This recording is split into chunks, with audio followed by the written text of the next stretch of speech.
Hello. Hello. Matthias, hello. Harand, hello. Connor, hello. Indeed, pink shirt today. It's a pink shirt day today. Greco, hello. Hello. Oh, lot to do today. Lots to do every day. Every day's a busy day. Safe, hello. Oh, it's been a long day. Matthias has started 13 months. It's crazy. It's outrageous. Hello. Moose, hello. Betty, hello. JL, hello.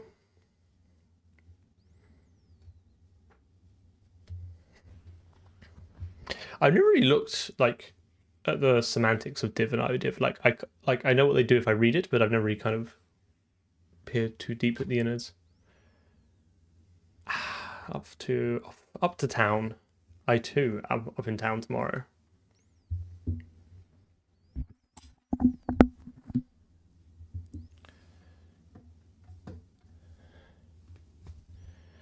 I did nothing off stream this time, absolutely nothing. But what I am going to do, plan for today, is delete everything I did last stream because it's all terrible. I have thought about what happened last stream, and I think I learned a lot and kind of figured out a better way. So I'm going to super quickly rewrite, quick refactor everything we've done.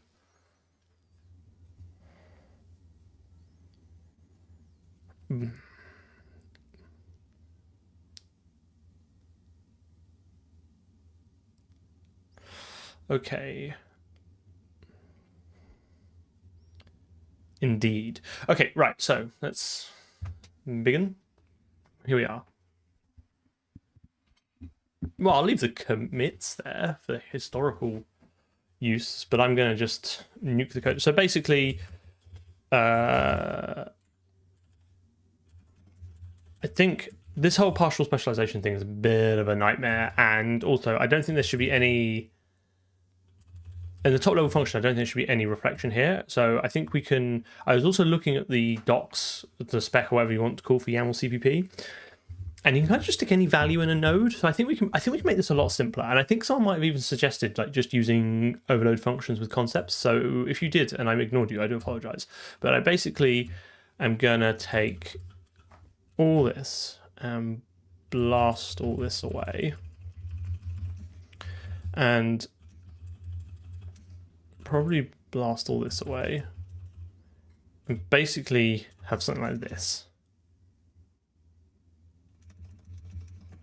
Okay, and then we're going to build this out bit by bit.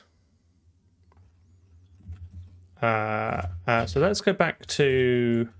Well, I think this is such a new thing, right? And I'm having a huge amount of fun playing around with reflection, but there's still a lot to figure out, like for me as well. So I think it was worth spending a stream just to make some mistakes, and now hopefully we can kind of go back on those mistakes. So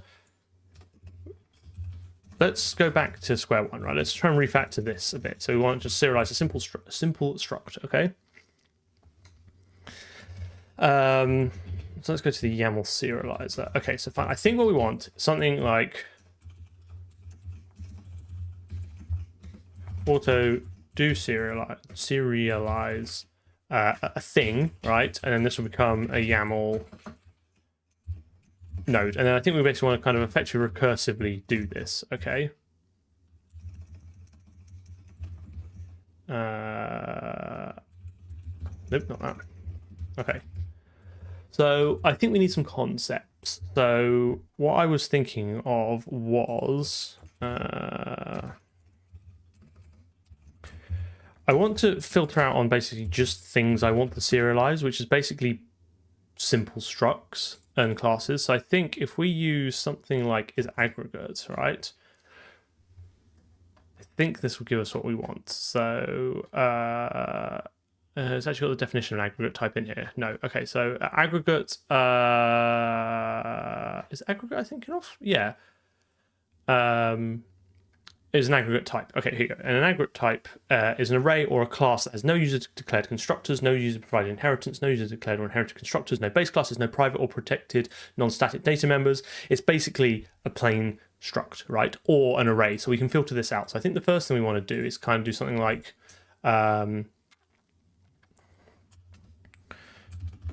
template class T concept class, right, equals stud aggregate v T, and I think the stud is class v,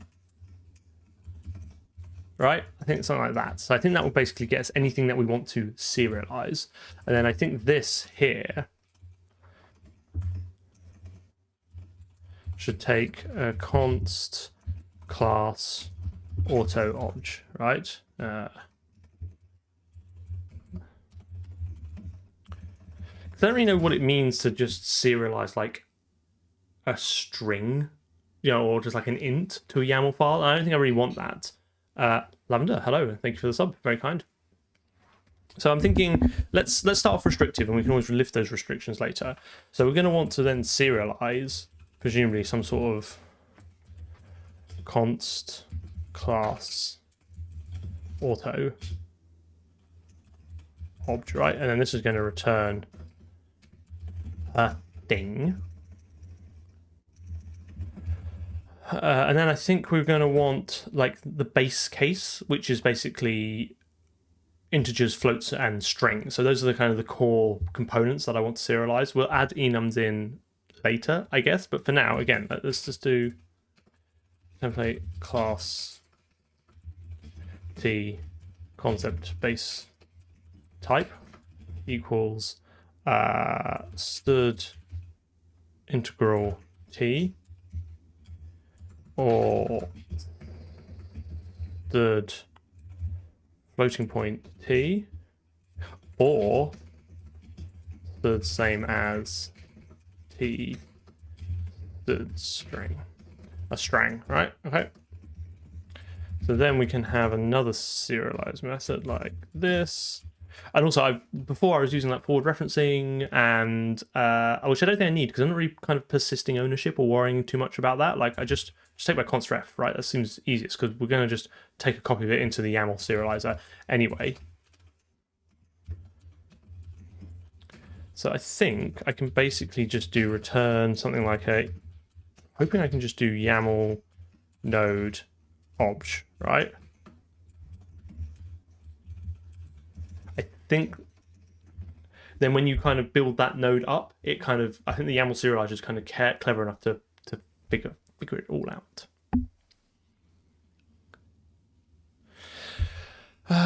Could string view? I think I'm going to keep it a string for the moment and just add to it if we need it. I don't think any of the descriptor types and things that we want to serialize will have a string view. So, but it'd be reasonably trivial to add, I think, question mark. Okay, so now we can do const expr. I really want to just, I don't have the muscle memory for reflection yet, so I kind of wanted to type it all out again anyway. Equals stud meta access context current, and then template for const expr auto e in stud define static array stud meta non-static data members of oh shoot, this is gonna have to be a template, isn't it? So I can have access to T. That's fine, no biggie. Class T, and then this could be T, right? Reflect out the non-static data members of T, of which we know there will only be public ones. And then, so let's do auto node equals YAML node, right? Turn node, and then we should be able to do node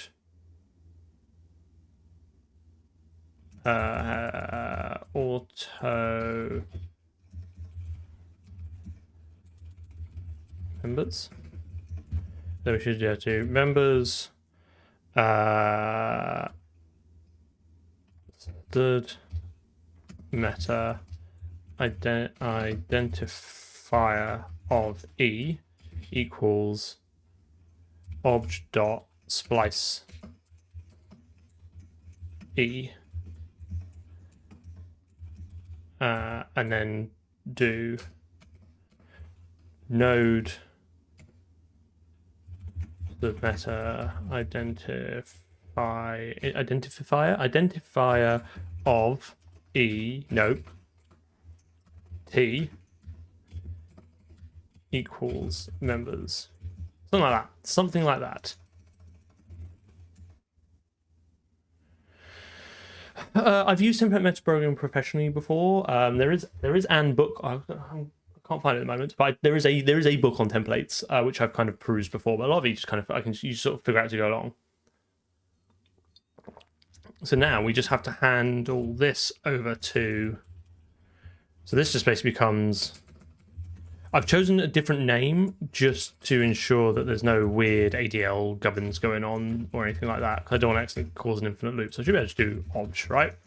So this should then match. This should then reflect out the members and match. Oh, hang on, wait a minute. I'm going to want do serialize that, right? Should then match this, which will build the node. So, which then means if this is another like nested struct or in future an array or a map or something, this should pick up the right one. And then effectively, this is how we recurse through all the members.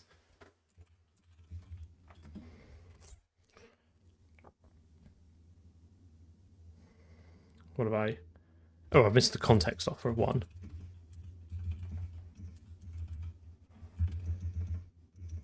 Have I also missing a bracket? There you go.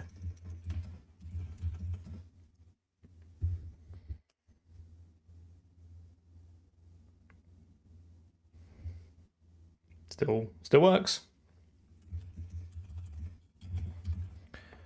Oh, good. I've got a better feeling about this. Right, so that's what's the next one. So this is the multi-member struct. So this should just work as well. I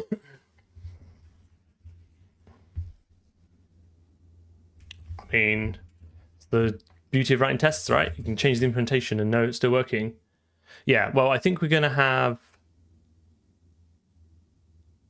Here we will have recursion now, right? Because this array will have to recurse into... We'll get the recursion here, so we do an array of ints and we do an array of structs. So let's see if we can get these working. So this should give us a pretty grim error, right? Not often I hope for a grim error, but yeah, okay, fine. So what's the error here? So I see candidate.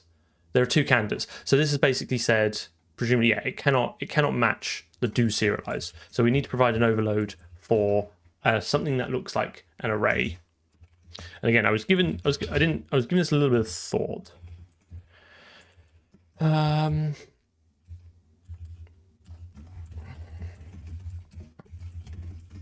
think we want. I was kind of looking through CPP ref at some of the different concepts and some of the different types and stuff, and like there's no real. Let me see if I can.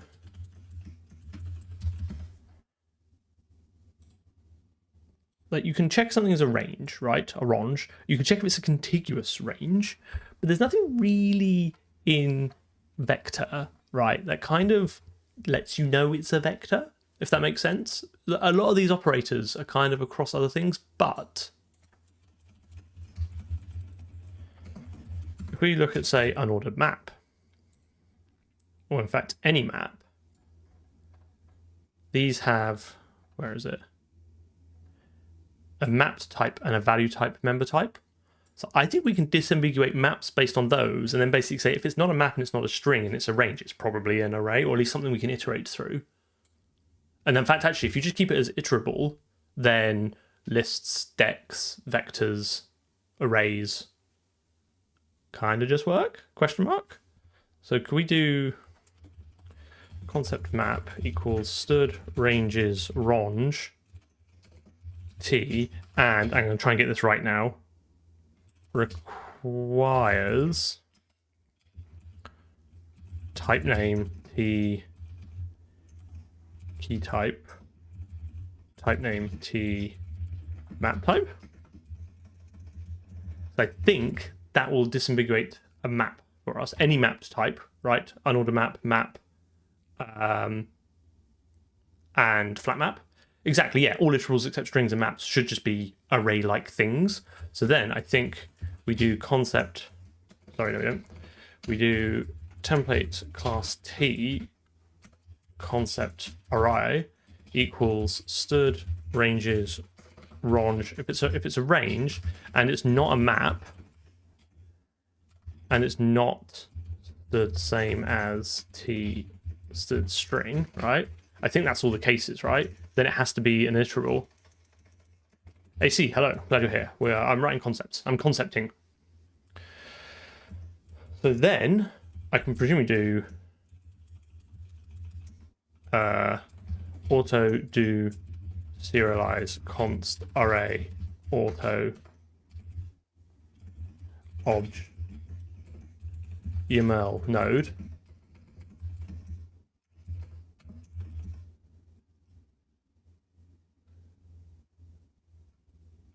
Ah, sucker. I think Dascandy's had a similar realization.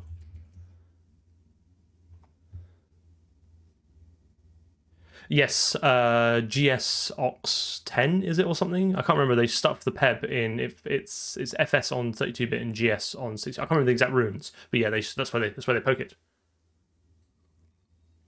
I'm building with trunk, so we're kind of pretty bleeding edge at the moment.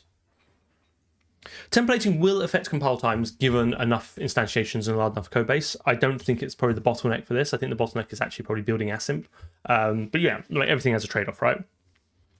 Okay, right. So now that we have an array, we should be able to do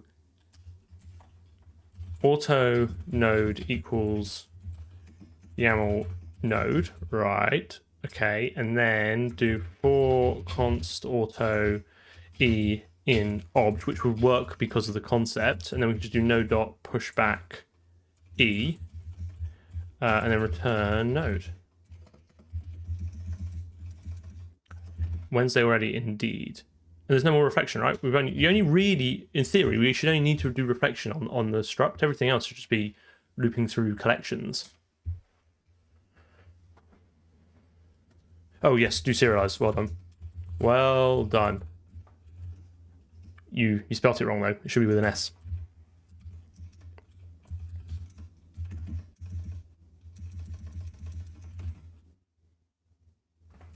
Drive an EV, mate. So no gearbox at all.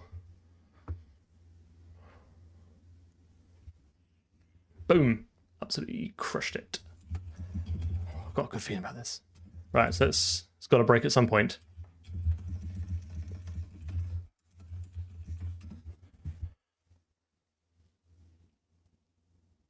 Womp, womp, womp. Okay, what is wrong here? Candidate found, missing candidate. There are two candidates for pushback serialize. Okay, agreed. So we're trying to serialize a struct. So where's this failing? So it's trying to serialize this, and it's found two candidates. It's found, which is strange because it should find 3. It's found base type. Okay, these error messages are a little bit egregious, but you can pitter through them, and it's found array. I bet I know. I bet you have to forward declare this. Ugh, gross. Bet if I forward declare the class one, it'll work. Boom. Okay.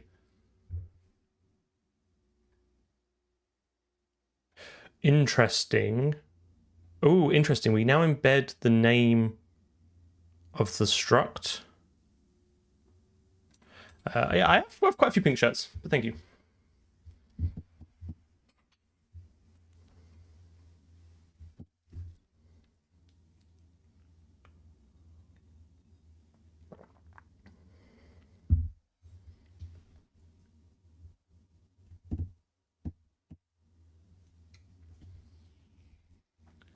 I think this is actually correct. I think what we had before was wrong. correct me if I'm wrong, but like this just looks like there's one thing called V with these elements in it. Presumably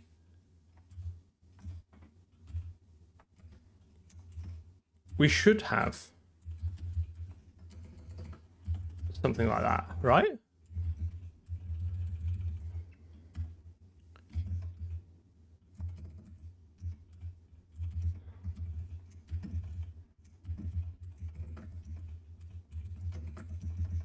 Is that too many? No.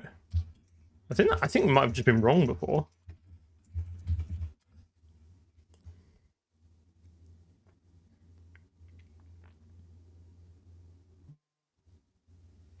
Yeah, exactly. Yeah, otherwise I would never have known what to deserialize it as. Okay, right, now maps. It's the last one. And then we can start starting some funky stuff. So this again should give a failed to find a candidate error, which it looks like it has. Candidate 3. So this is going to need a map 1, which is going to be very similar to the array one, or almost identical. Do serialize map. And this is going to be KV. And then it's going to be node K equals do serialize E. Right. Not E, V, not B, V, not B, V. Get there in the end.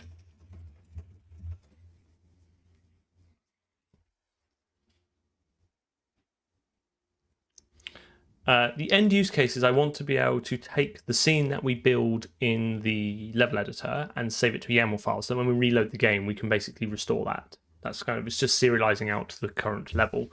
I mean, that's kind of like the macro use case, I guess. The kind of more fine-grained use cases, I just wanted to play around with some reflection, and I think that's totally valid.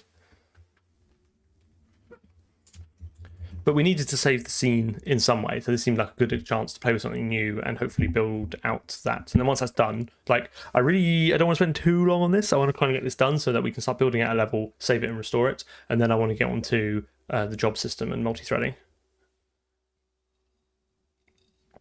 I basically am not probably going to use a TLV in this project like I did the last project. I think that was fun and it was interesting, but I want to try something different this time.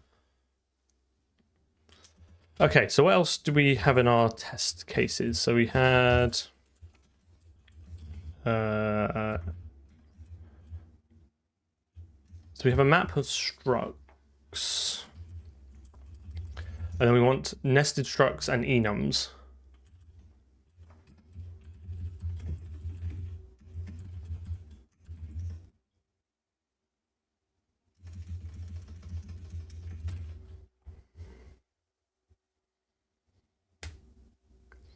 How will you pick the classes for deserializing?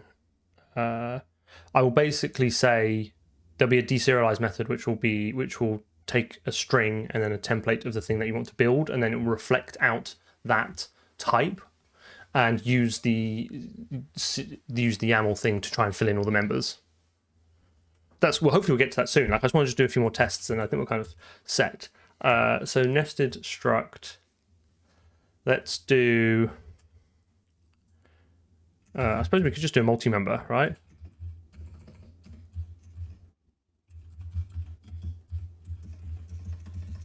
Would that satisfy us that this is a nested struct? I think it would, wouldn't it?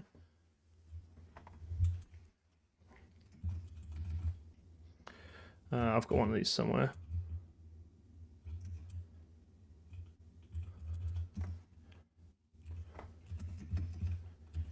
Let's do excuse me.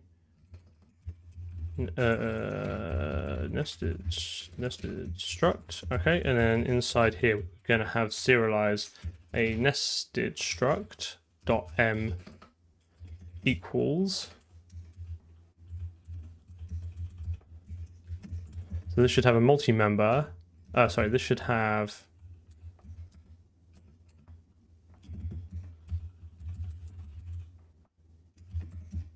multi-member, and then it should have nested struct like that, I think.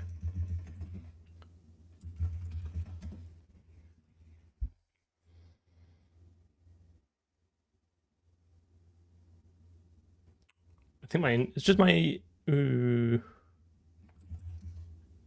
Oh, of course, this has to have a name, doesn't it? So it has to be M. That. And then that. But if this just kind of works, then I think we've got a pretty good system.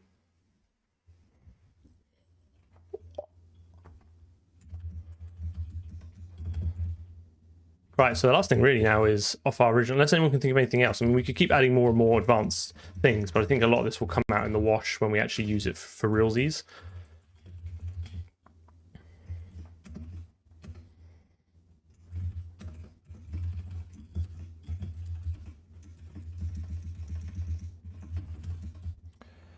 So we should be able to now have a struct, fruit struct, fruit f.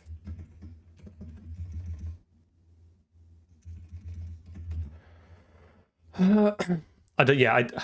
I mean, we could try it, but again, like a set is, for all intents and purposes, an array by our concept. I don't think a set would actually make any difference at all, because if you look at how we do the serializer, if it meets the array concept, which it will because it's a range, that's not a map and not a string, then we just iterate over each element and serialize individually. So this actually doesn't care. It will just treat everything that looks like an array as an array. And I guess the contract, what's the word I'm looking for? The predicate that there are no unique options is kind of enforced for you by the fact that you have a stud set. So I don't know what happens if you would manually alter the YAML file then to try and stick it back in a stud set. I guess it would just ignore the duplicates.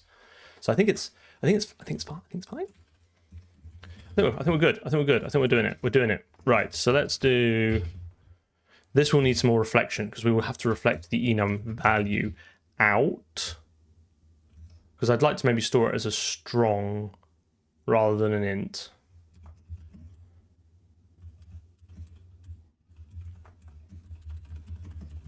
Enum struct, and then we're going to serialize fruit struct dot f equals fruit apple.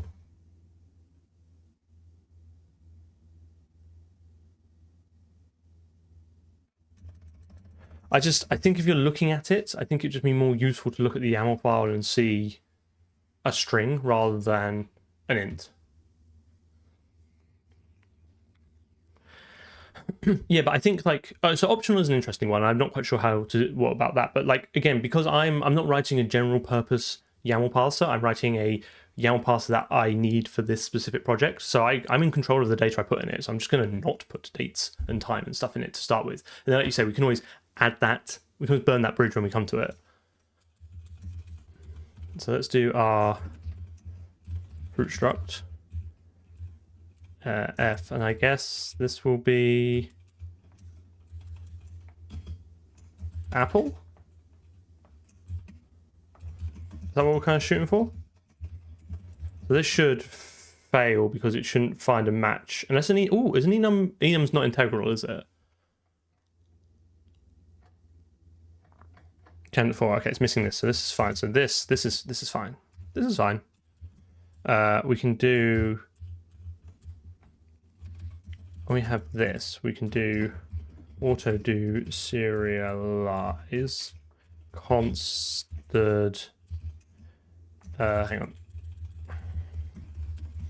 Template class. I don't think there's an enum concept. I think it's only a type trait.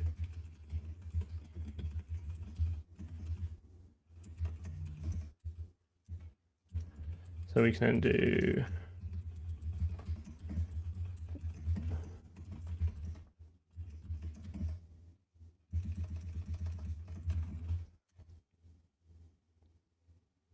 It's a little bit warm in here, but it's still kind of chilly in the UK. I wouldn't say it's super hot yet, so I'm doing okay.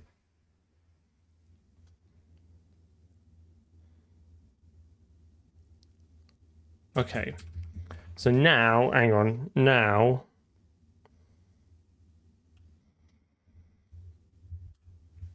auto node equals EML node return node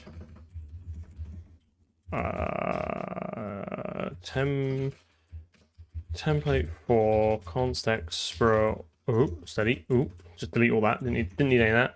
Auto e instead meta enumerators of question mark.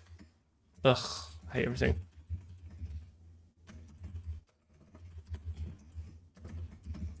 Yes, I know I could use decal type.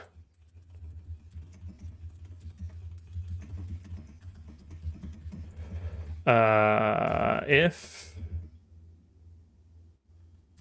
obj equals splice e,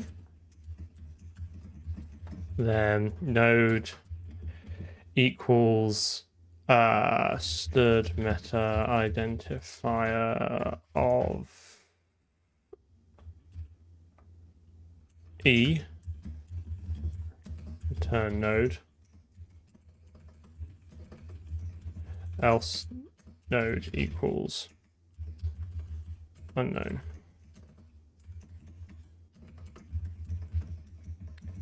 Seems unlikely to happen, but you never know.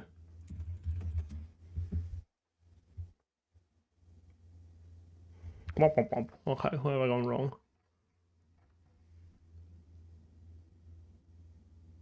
Stood better unit of fruit, not a constant expression because it was the result of operator new.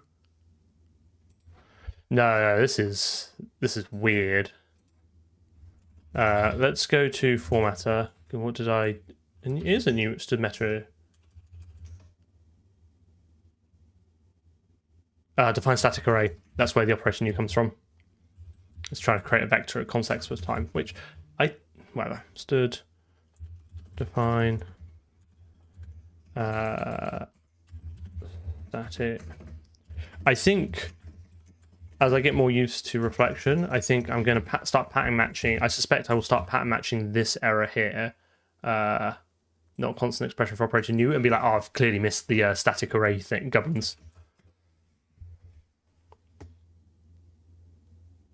Yeah, not yet. Compile error soon. Oh, absolutely crushed it. That, I think, is pretty cool. That is, what, 100 lines of code, give or take, for a recursive generic YAML parser. Yeah, it looks much cleaner. I think this is much easier to understand as well. Reflection is the ability for the language to inspect itself at compile time. So you can see here, I can inspect all my own I can inspect the non-static data members of a type, and then I can do things, and then I can access each individual member that I've reflected out. So I can basically query, given a struct, I can loop through its members effectively without having to use like macros or any other horror or whatever that magic boost BPP, whatever it is, which used Sphinx on type on parameter unpacking to figure out how many members are in the struct. Balls is an interesting one, actually. Yeah, we do need you know what? Let's try it. That is a good shout. I'm going to. Oh no, we got ball. Here we go. Yeah, we already do it. We're already doing it, mate. I guess ball is integral. Yes. Completely forgot. Okay, let's commit that. Improve and finish YAML serialization.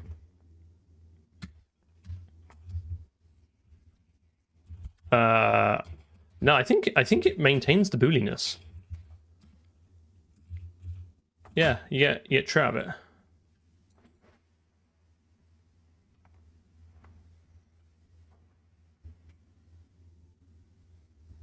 Yeah, you can do something similar with TMP, but like it's not as feature rich as reflection is. I guess deserialization now.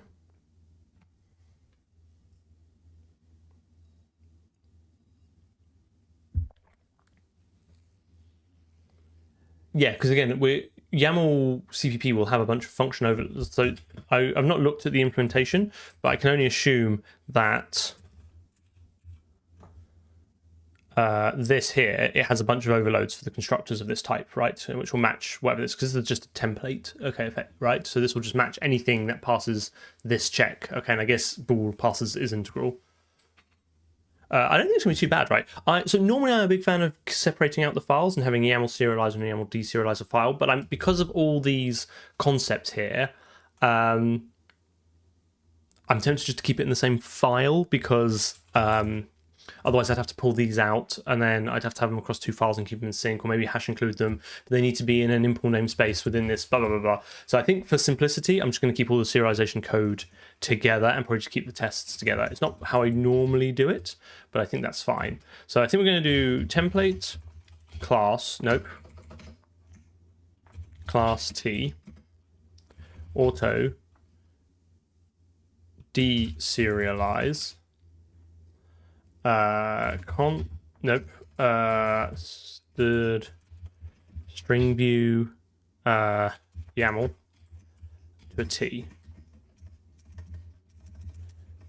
That seemed kind of reasonable.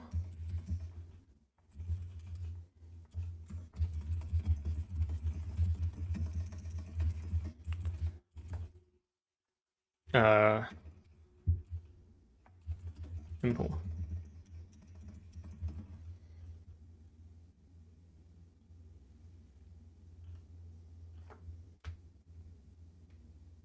Yeah, it's just that I don't like. I like. I guess my only sort of opposition to it is that this file is called serializer, and inside the serializer is the deserializer. Whereas part of me feels like they should be in separate files with separate names, but I think that's kind of point is largely. It's just a point that's largely academic. Okay, so let's try. I guess we can just basically reverse all these tests, right? So let's take.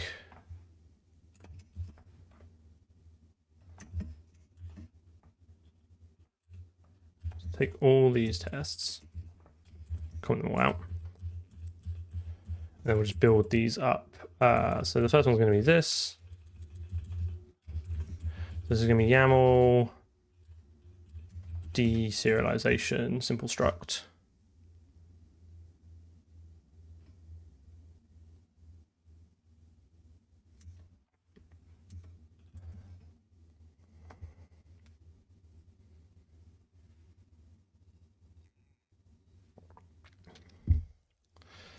And then I want to, I guess, take this.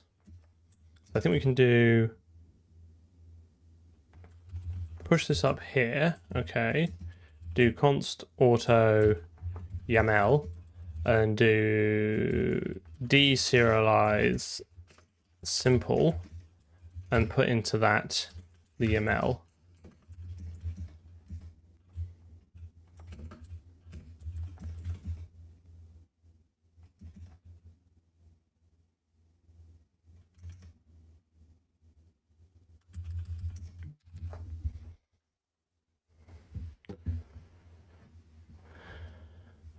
And then we can do, I guess, will this break the, can I do auto operator,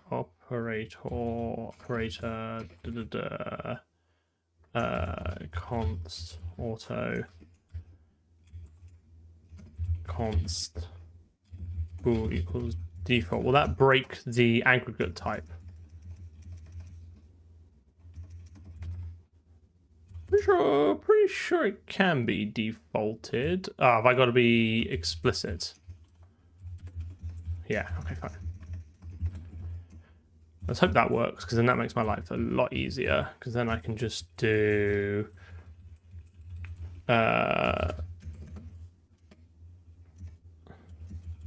const auto expected equals simple dot a equals 12. Or we could do a reflection-based equality operator, but I think that might be getting a little bit too into it. Something like that.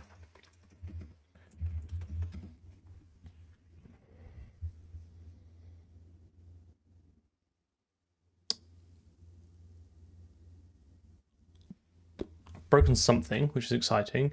I've got no return statement. Have I broken?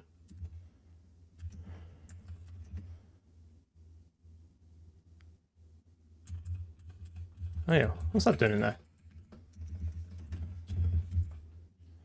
So let's do YAML serializer, and let's just return a default constructed object for now. Is the font size big enough? I'm not sure if this is right. Okay, that is fine. And that is the A member there. If my hex is correct. Okay, so now we've got to think about deserialize. So I'm going to want to do something similar, right? So I'm going to want to do... How's that? Auto... template... class T, auto do deserialize. Ooh, am I going to pass in YAML nodes?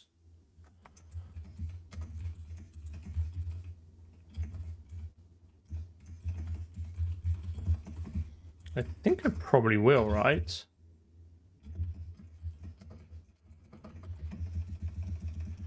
So I need to main, where do I already do some YAML deserializing. YAML load, ooh, naughty naughty.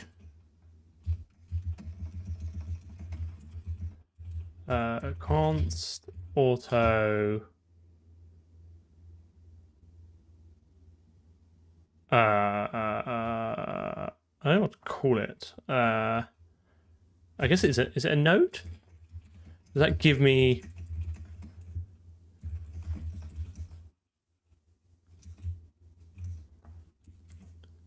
That does give me a node. Oh, what string view? Can I not? Oh, he takes us to string.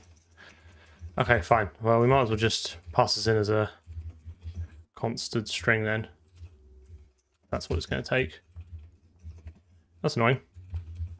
Come on, YAML CPP, get better.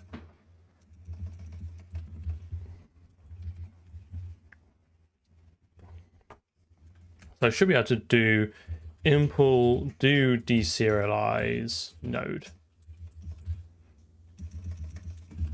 That should match the right. That should deduce the. Oh no, well not deduce. Sorry, type. So let's deduce that.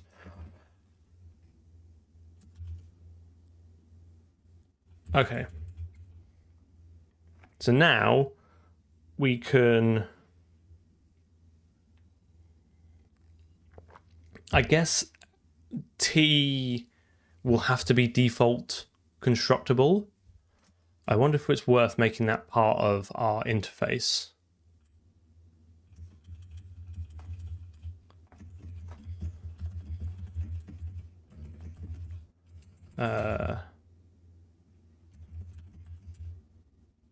Is there not a default constructible type trait?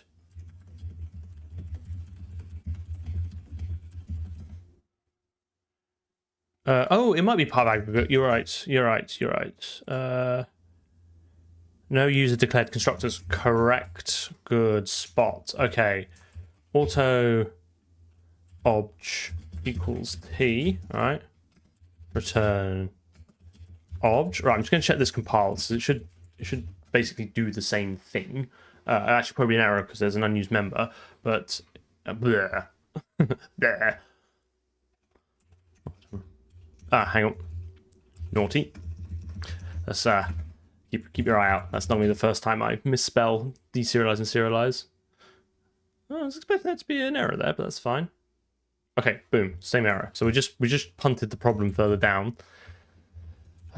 Okay, const expra auto ctx equals stud meta access context current template for const expra auto e in stud defines static array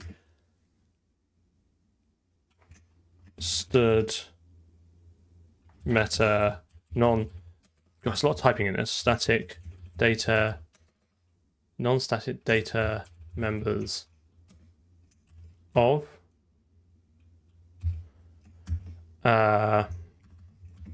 T CTX. Okay. Is non-static data members two separate? It is. Okay, fine. Okay, cool. No doubt. And then we should be able to do basically the reverse. So obj.splice e equals do deserialize. Rats. Oh, this is the grim one, isn't it? So this is going to be something using element type equals type def splice stud meta type of e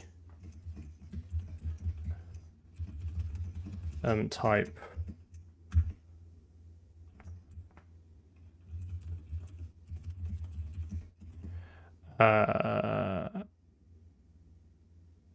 is that right? Is that right? How am I going to get the node out of this though?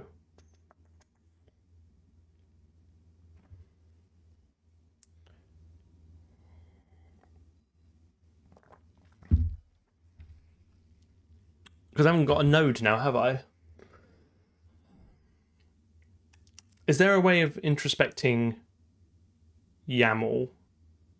Because I want to do something like YAML node dot get the get.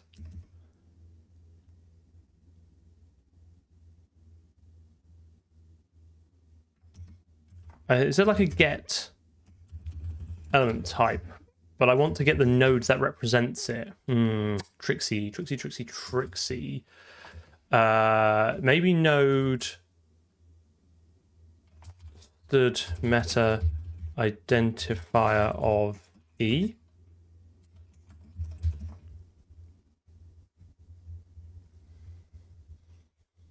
I'm gonna have to suck it and see a little bit.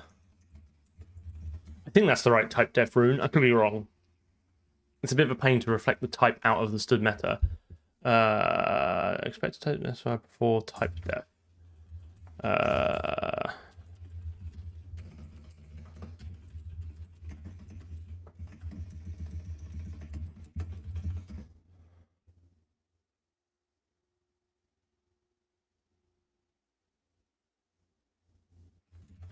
Okay.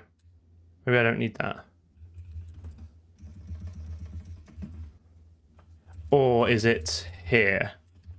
I'm sure I need a type def somewhere.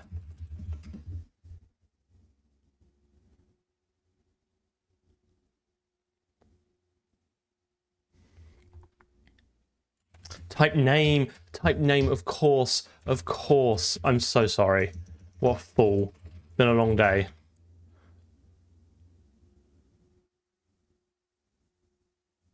I probably don't need the decal type now, do I? Type def, one absolute cretin. I thought it didn't look right. Okay. That is a better error. That means it's not matching the candidates. I think this format of like there is one candidate and then listing them all, I think that's kind of, I think it's new in GCC trunk. I've not seen this, I've seen this error before, but I've not seen it formatted like this.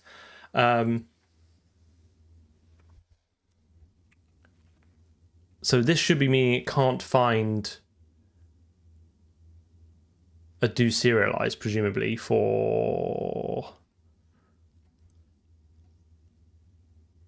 the node for this type, the element type. Is it going to tell me what element type is, or am I just going to have to guess?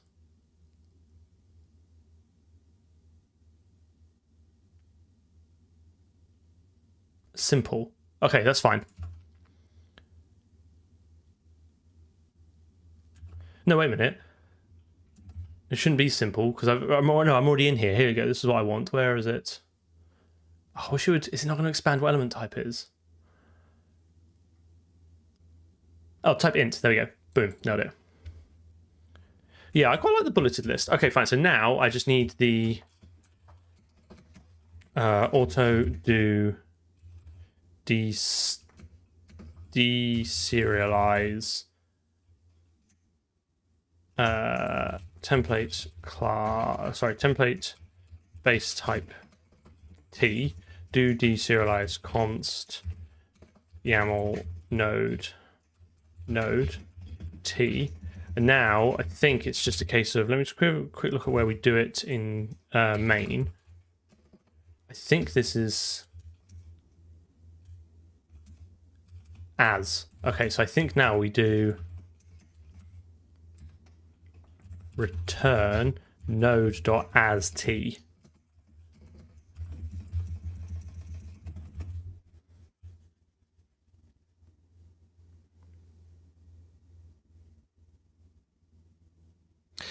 Man, so what a great question. What is the Canto starter? I've not even started the time. I've given up on shorts on this for the moment. It's just too much to think about with all this reflection nonsense. When I first played Pokemon Blue, it was Squirtle. I think Charmander might be the better choice though, because it's a lot longer in the game until you can get a decent fire Pokemon. So I think strategically that's better. I guess actually the correct answer is you go and get Yellow and pick Pikachu. And then cry when you have to fight Brock.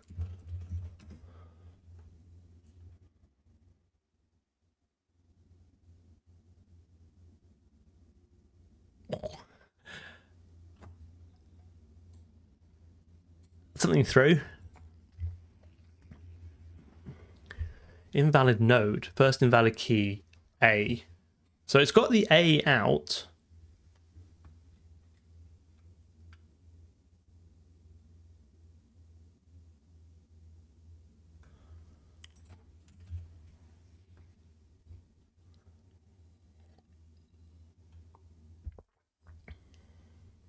I did get all 150 on my original playthrough of my original. I can't remember if I had. No, it was the red cartridge I had. I think I had red, but I picked Squirtle, obviously. Yes, I think. Yeah, on my original red, I did get all 150. Yeah, the struct class, we need to pull the node, then deserialize it again. What?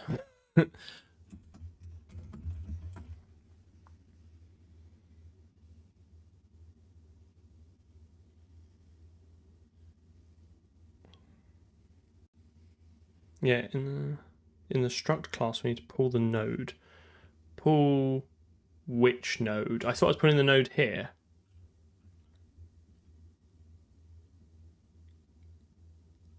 You have a node that is int, yeah. So why can't I then pull that node out as an int?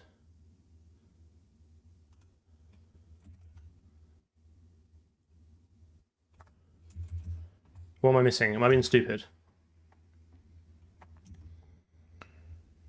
Why do we need a double? Yes. No? No. Oh, I do have to pull. Yes, you're right. I do have to pull the class name first. That's fine. Yes. Okay, fine. So we can do. Yes. Okay, fine. So const. I see what you mean now. Thank you. Yes. In the node equals node stirred meta identifier of t, and then this should become inner node.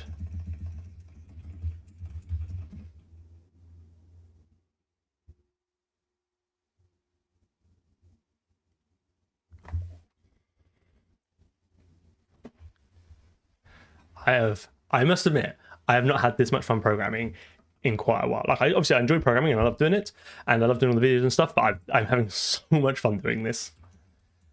It's so nice to do something new and interesting and fresh, and like figure it out. Do you know what I mean? Like puzzling out some new programming syntax. It's just so much fun. I'm absolutely wild. This is all working as well.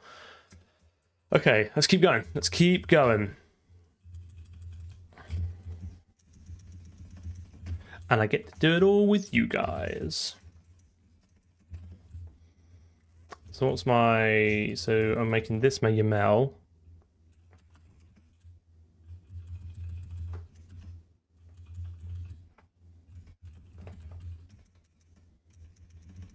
It is, yeah. I was discussing this with someone the other day. Like, it's just... what was I going to say? I think people who learn through vibe coding kind of miss this like level of wonderment. Obviously, it's still exciting getting the community to do something for you, which you can still achieve through vibe coding, but you never get that deeper understanding. You never keep going, and I think this is kind of what you miss out on. Or you can, I mean, if you have time, you can do it in your personal time, right? Like, I guess that's not an option for everyone because everyone has different commitments and stuff. But like, you try and sneak in a couple of hours here and there of something that you want to program. Like, you can rekindle the magic a little bit. So I think I'm gonna want something like const auto expected equals that, and then this is going to become deserialize, and then this is going to be multi member, and then I'm going to pass in the YAML. Nope, everything's flat. No, if you want inheritance, then you should just use a nested struct, I would say. Like, I'm keeping this simple because an aggregate type doesn't have... well, I don't know if an aggregate type can support inheritance. No virtual base classes, no private or protected base classes. So, no virtual member functions. So if you just got pure inheritance just to inherit the parent's members, I think this would still just work. Because I think you'd still reflect those out.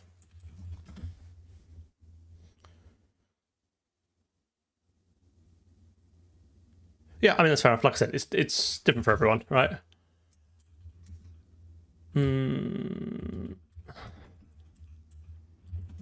Right, let's run. Let's grind this out. Let's crush this.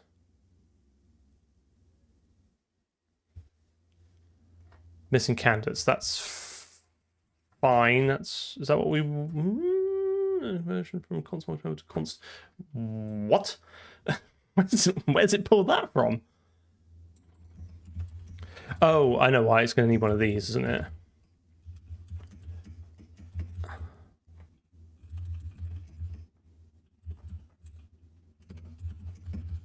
If that's the issue, then that is the weirdest way the compiler could have possibly told me about it.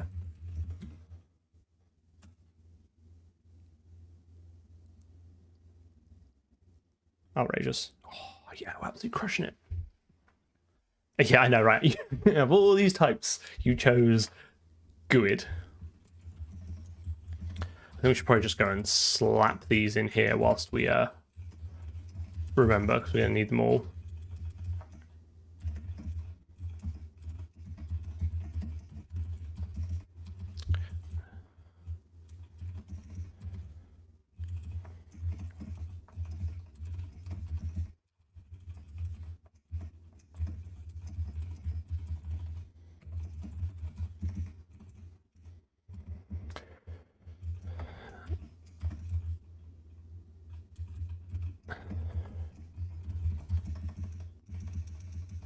I know. Right. Now we're cooking with gas. Now, okay. So array. So this is going to be our this should be our next level of missing candidates, right? Because we've not told how to deserialize arrays yet. Let's just get this set up. Deserialize.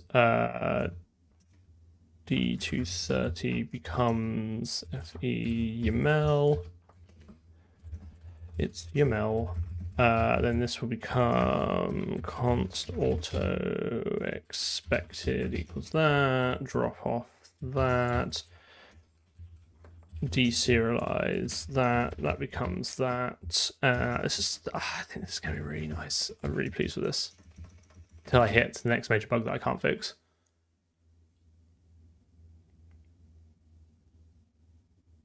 Oh, is there a sub-objects of... Right, I didn't realize that. Again, I'm still figuring out reflections as I go along. Like, the paper is massive. There's loads of things I've not even looked at. I've not even looked at, like, substitution yet, or, like, building up the classes pragmatically. So, yeah, I guess you could just loop through the base members.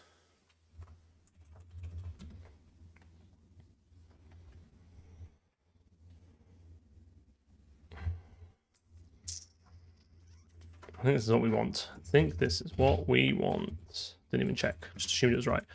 Okay, so let's do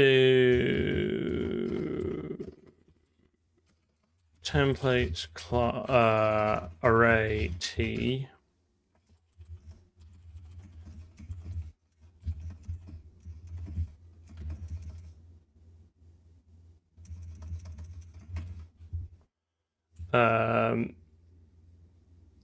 So auto ob equals t, return obj. So this is where we might face some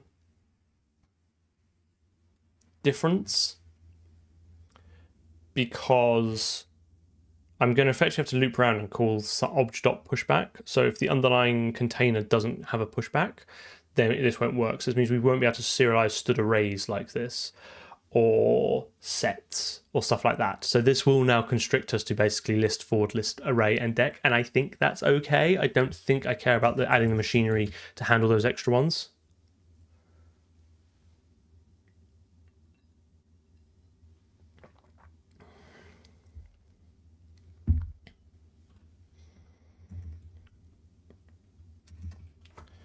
So we want to do...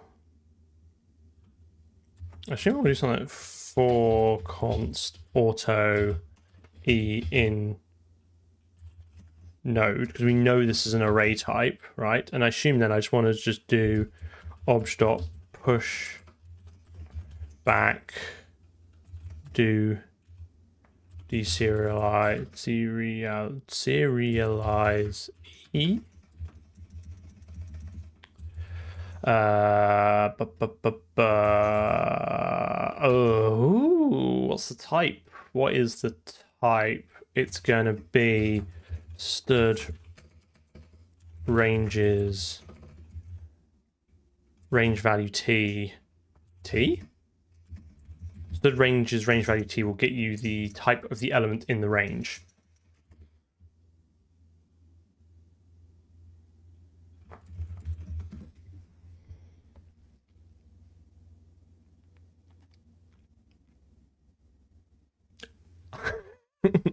Genuine shock to me every time this works. Gotta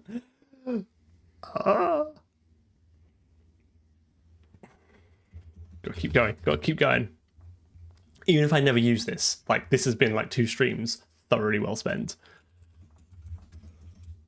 Even if it's just to horrify Harand at the future of C++.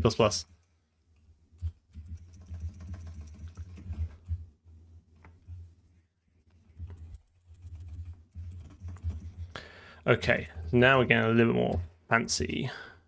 So this should just work as long as we've got the recursion set up correctly.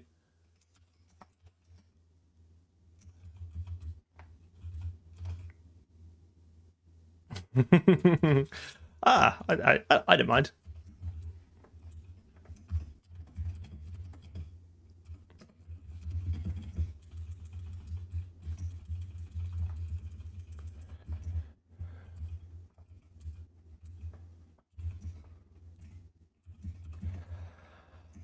Array of structs, and then pass in my YAML.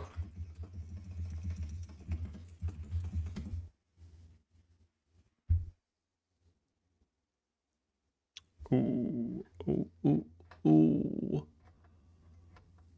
2 candidates. I suspect this is exactly the same thing we had before, where I need to make sure that... Which one did I have to forward declare?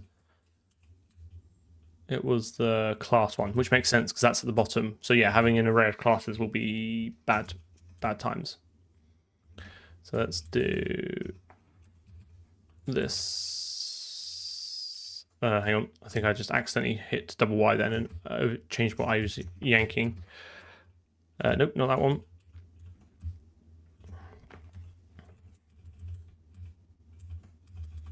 I'll keep these all at the top.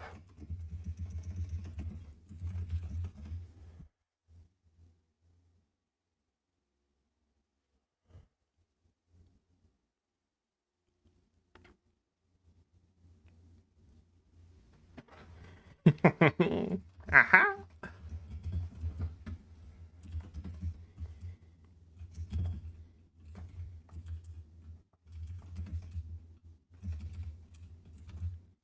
Right, let's map it. Let's map it out. Okay.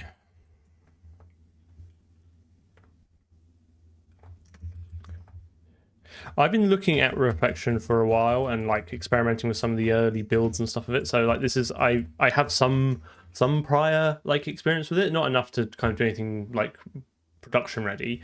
But I have been following it for a while, which is why I'm like super excited about it. I'm so glad it's here.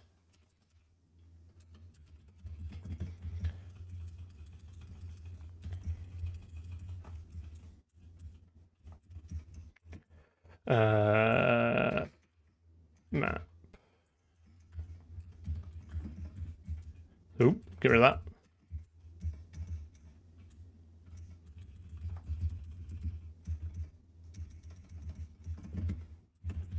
I kind of reflect the shit out of everything. Because what you could do, right? I'm not saying we will, but because we do vertex pulling, we could reflect from the vertex data struct all the GLSL code needed to pack, like to pull it in, and all the functions needed to grab it. So I'm just saying, there's lots of things we could do. I'm not touching the logger. Like I cannot deal with the stress. Like the logger is there. It is just there. Okay, so we want to do map comes after array. Okay.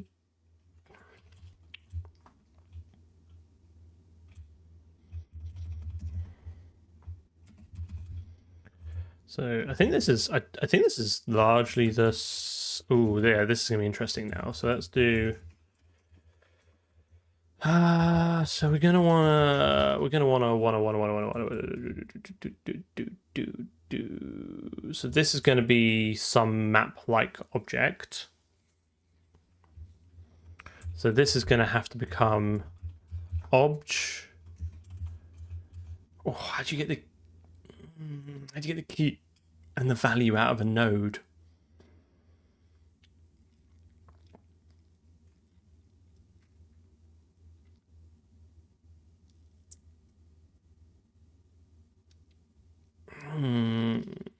How do I get the?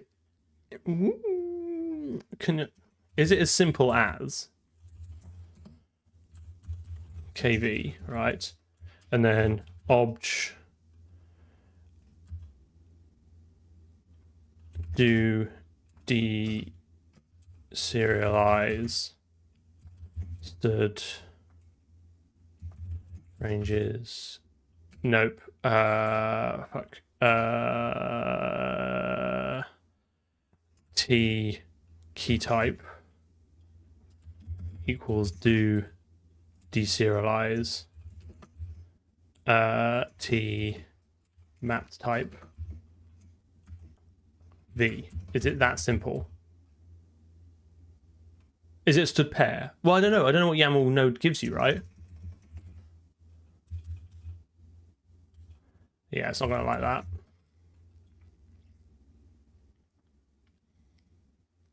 Like, given this like opaque YAML node, how does one check if it has a key?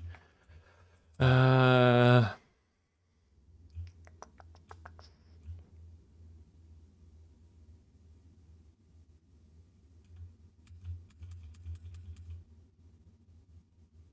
would you just iterate through? I guess, yeah, hang on. Maybe I'm overcomplicating this. If I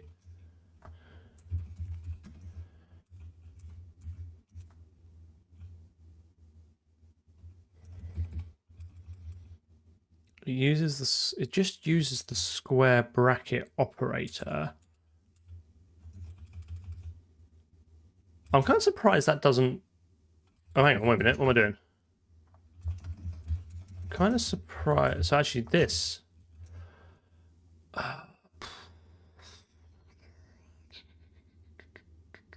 If you iterate through.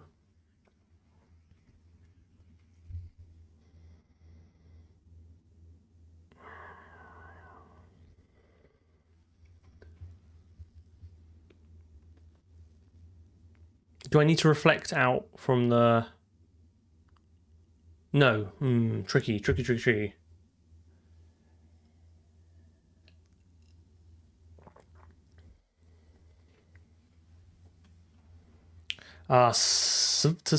to see. One of my favorites.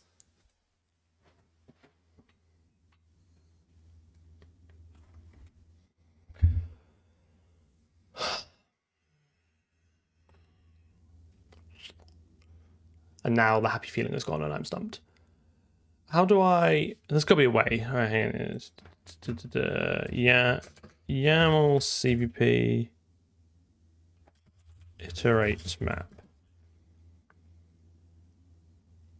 Well, what am I reflecting? Remember, this T here will be a stood unordered map, so I know what the type is, but I have no idea. I have no idea how many elements are in the node. The issue here is not reflection. The issue here is how do I introspect the YAML node to pull out the types. Go back to the expected. Sorry, you mean the test?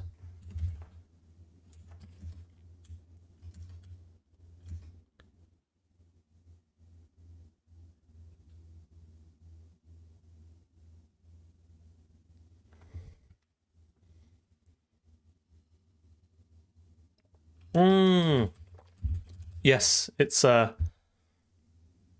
this is a nested struct, isn't it? So it'll go through the struct. Oh, is it the same issue? Is it the same issue we had before? Do I need like an inner child? Then it has a series, then it has the map is A. But then why was the vector not V?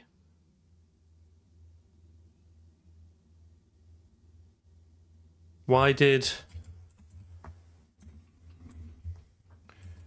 this just work with the V, right? Well, the A and the V, but why do I care about differently for this being A? Why did I not need an inner for this? Is that just the way the YAML gets serialized? See, but this has a V here, and I didn't care about this, and this has a V. This has an A here, and I don't care about this. Okay, well, I kind of see the point you're making. Let's do...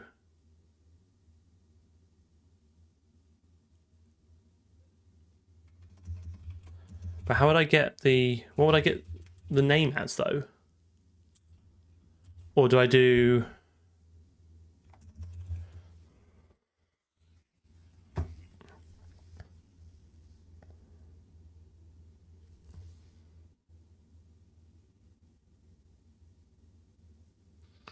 The map is a list of nodes. Yeah, but I can't. What I okay, fine. Let's give it a go. So you're saying then, can I then do that through inner node?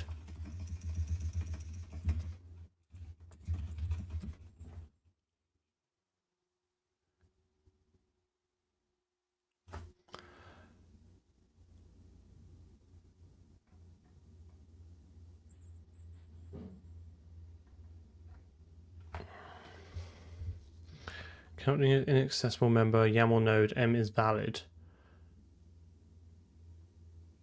This is trying to... I definitely can't do this. Do I have to go through it as individual nodes?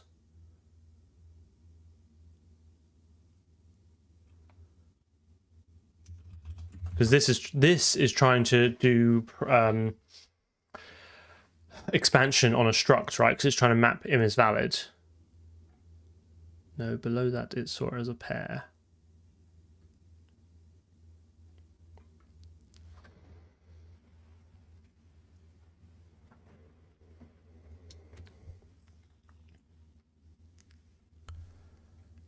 So T doesn't have an identifier, right?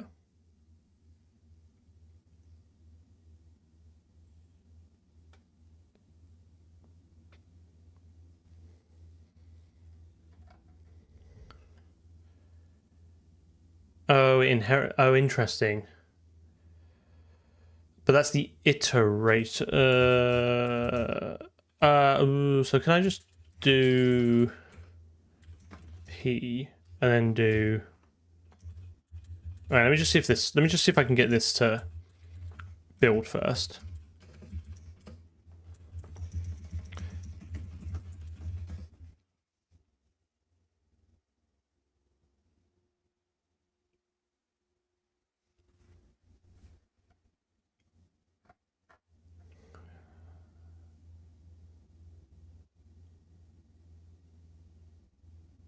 Call to constant function meta unordered map is not a constant expression. It doesn't like reflecting out unordered map. Of course, that won't give me .a though. That will just give me.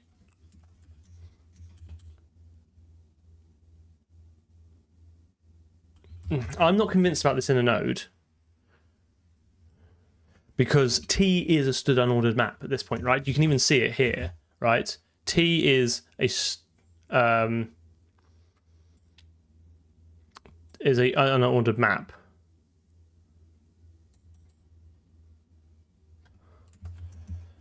So I'm not convinced, but what I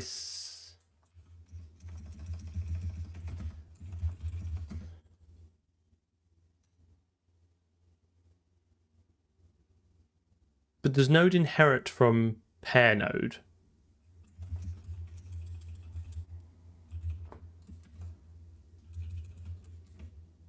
Where do we see that? Where do we see that pair? Pair is not in here at all.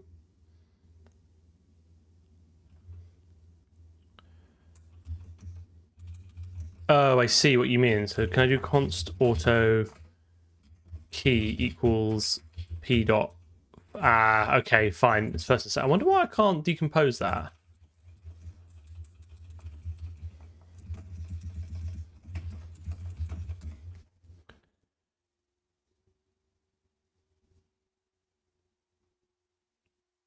Okay, fine.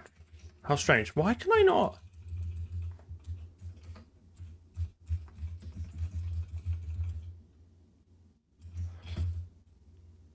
Non-static cannot bind class iterate values. Base classes node have non. Oh, okay, fine. Some rule, some arcane rule I'm unfamiliar with. That's fine. Okay, so fine. Now this should be key, and this should be value.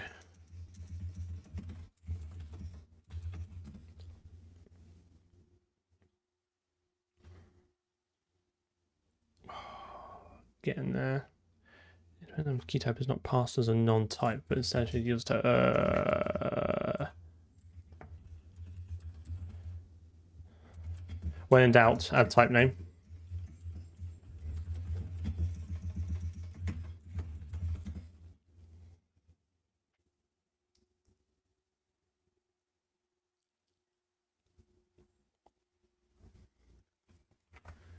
Yeah, absolutely crushed it. We're getting there, guys. We're getting there. Thanks for the help. Appreciate it. Yeah, basically, yeah. It's a keyword soup at this point. Okay, so this is now nested struct. So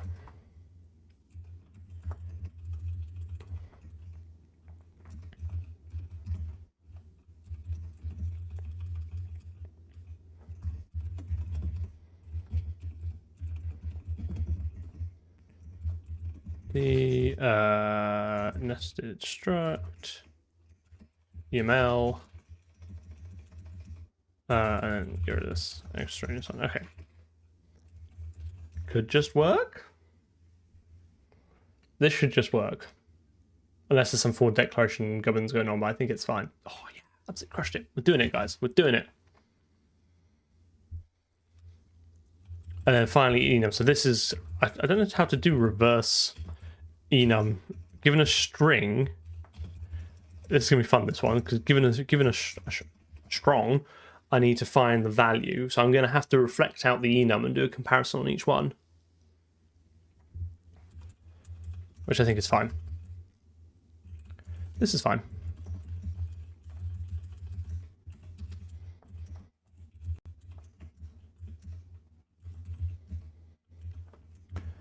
Context for switch is not a thing, but I think I'd need to iterate through it anyway. But we'll see. We'll see. We'll see. We'll see what we see.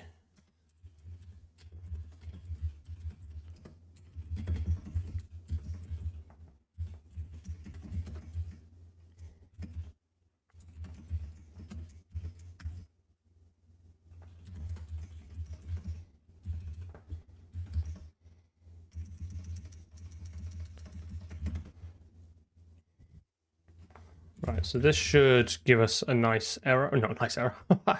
Just give us an error. Boom. Yes, progress indeed. Yeah, we should be able to use the expansion statement. Where's the... So when I serialize, I do try and keep them roughly the same order. I do enum after base type.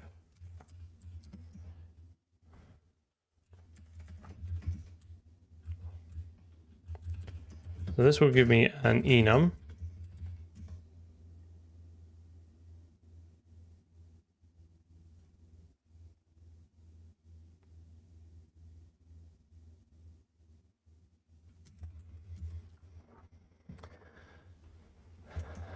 Yeah, last time I was teaching someone pointers, it was just like, just keep adding and removing stars until it works. Obviously that's not how I teach, but like that is often how it feels like.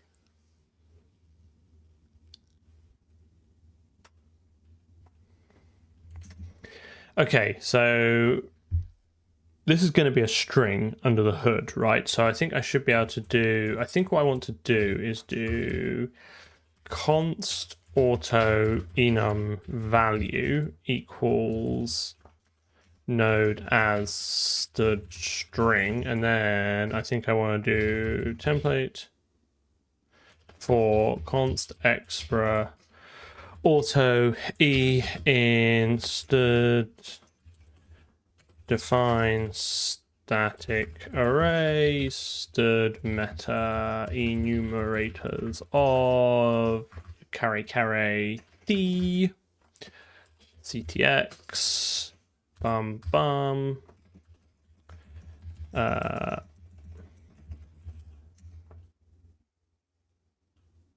then if stood identifier stood meta identifier of e is equal to enum value return splice e else hash include utils exception throws exception unknown enum value for, and then we should be able to do enum value and then stood meta identifier of t. That'll be quite nice. That'll be quite nice, an exception message that. Right, this value in this named enum don't exist.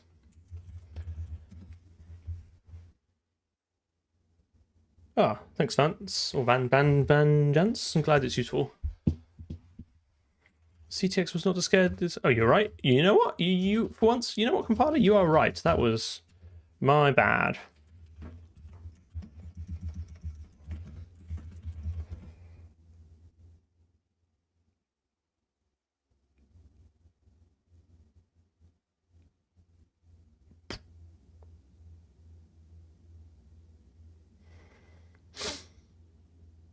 Oh, what am I doing? I'm an absolute fool. Oop. Nope. Give it a minute. There you go. That'll do it. This will work.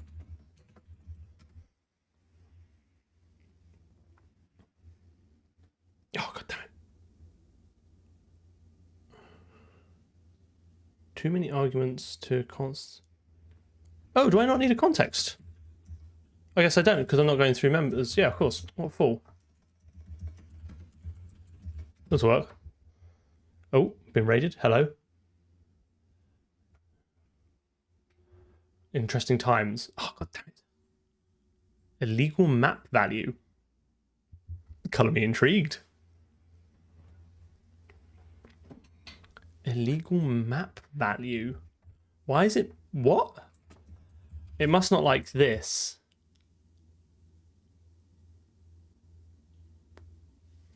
Well, let's have a look at what the actual serialized code is. Oh, what's this? Where's this keep coming from? Where's this true nonsense keep coming from?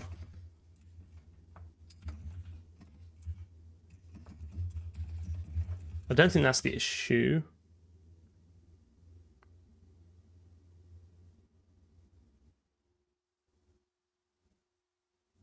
Oh, nice.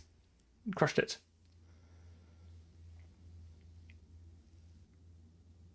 It was pointed out. Well, then I just chose to ignore it, and in my own hubris, I'm hoisted by my own petard.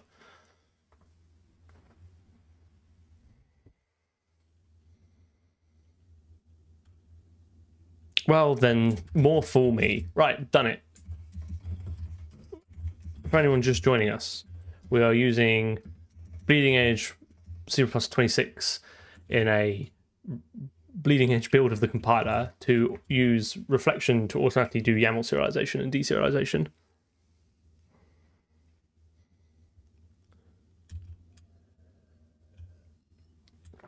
I think that's actually really nice. What are we at? Like under 200 lines of code for pretty much, like, not entirely arbitrary, but almost arbitrary serialization and deserialization. And the actual functions themselves are tiny. Obviously, you got all the gubbins above it, but like even these are pretty simple.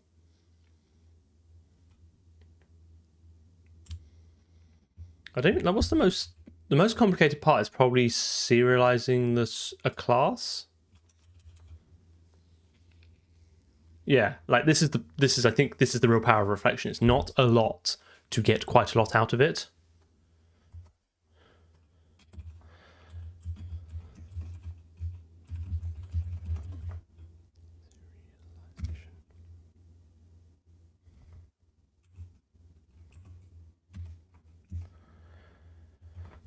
YAML is a file format for storing structured data. It's like JSON but better, and like XML but infinitely better.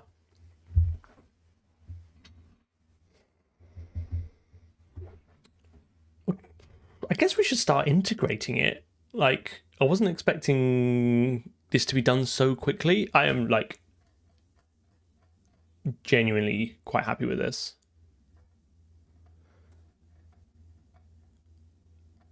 I guess we could start trying to serialize some stuff to a file and seeing what happens. Something I do want to do at some point is reflection-based program command line args. I think that'd be really cool if you could give it a struct and reflect all that out and then run through all the argvs and see what matches. I think that'd be really cool. YAML looks like this. It's just a structured format.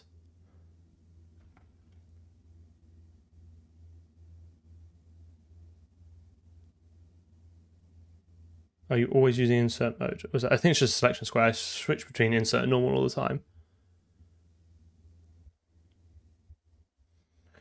Okay, I was thinking about this. I think we're going to have a bit of a sticking point with scene, right? So scene is the first thing we need to serialize, right? And I think the first thing to do is serialize all these options and then re-serialize them. I think that'd be useful to do, right? So we can tweak all the... Well, if we actually run it, because there's probably people who have not actually seen it running yet.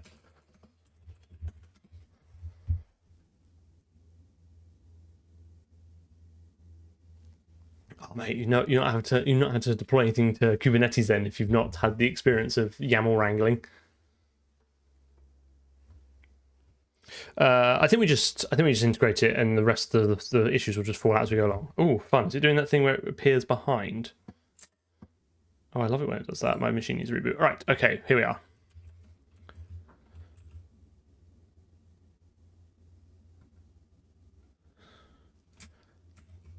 So what I think we want to do first probably is serialize these options here, right? So if I'm like, I don't know, messing around with one of these, then we can load this back. If I'm like, want a really, really high contrast game for whatever reason, I think we'll need some sort of button to reset these to sensible defaults, otherwise we'll lose them. You know what? Like, having used K8s a bit, I think it's pretty, for the problem it solves, pretty good.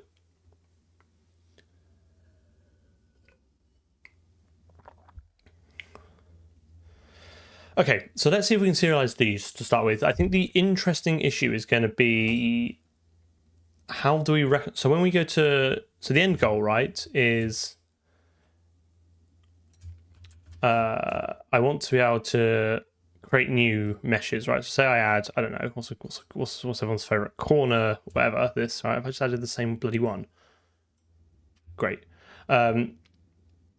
The idea is at this point it would either automate it in the background, or I'd hit save, or something would happen, and this scene would now be described in YAML, so that when we reloaded the game, it would reconstruct this. The issue I think we're going to have, and I've not really thought too much about it because I don't want to think about it, is serializing position and orientation in world space is pretty simple, right? Like we can just save off the translation matrix, right, and reconstruct it. The issue is going to be when we rebuild it, how's it going to know where all these textures are? Because we have the concept of a material, and this effectively has an index into the material array. So we could serialize the index, but that assumes the loading is deterministic and always puts the materials back in the right place. I've not really thought too hard about this. I think we're going to have to serialize the whole material system and make sure things go back in the right order. Because what you don't want to do is add a new model to this, right? And then alphabetically, assuming it's like alphabetical or whatever, it appears at the beginning and then shifts all the materials up by one and everything looks like an absolute mess. Normals here are greenish yellow because they are compressed format. I only store them in the XY and then I reconstruct the Z value in the shader. It just keeps the file smaller. BC5 format.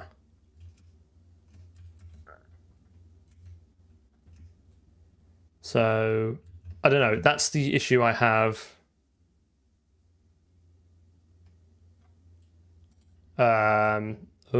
Steady. That's the issue I have at the moment. Is I'm not quite sure how to reconcile that. I guess we'll burn that bridge when we get to it. But yeah, let's see if we can serialize some of these to a YAML file and see that happening. I think that'd be cool. That'd be cool. Yeah, but the idea, like, sure, texture ID is fine, but then how do you ensure that ID has always got the same texture data at the end of it? Like, I could give it a name, like, I don't know, my amazing texture 34, but when I load all the textures from wherever, from the resources, how do I guarantee that my awesome texture 34 always has the same textures in it? I think we're going to have to serialize texture file names as well, which is going to be a bit of a pain because I think we throw that information away at the moment, but we'll see.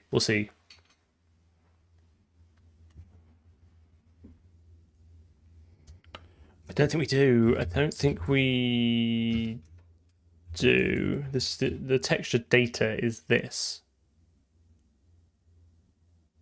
Oh, but in texture. Oh, it does have a name. Okay, texture does have a name. Okay, we might be able to. I don't know. Well, I think we'll just have to cross that. I think let's get. With the time we have left, let's get something going. Let's make some progress. So I have opted to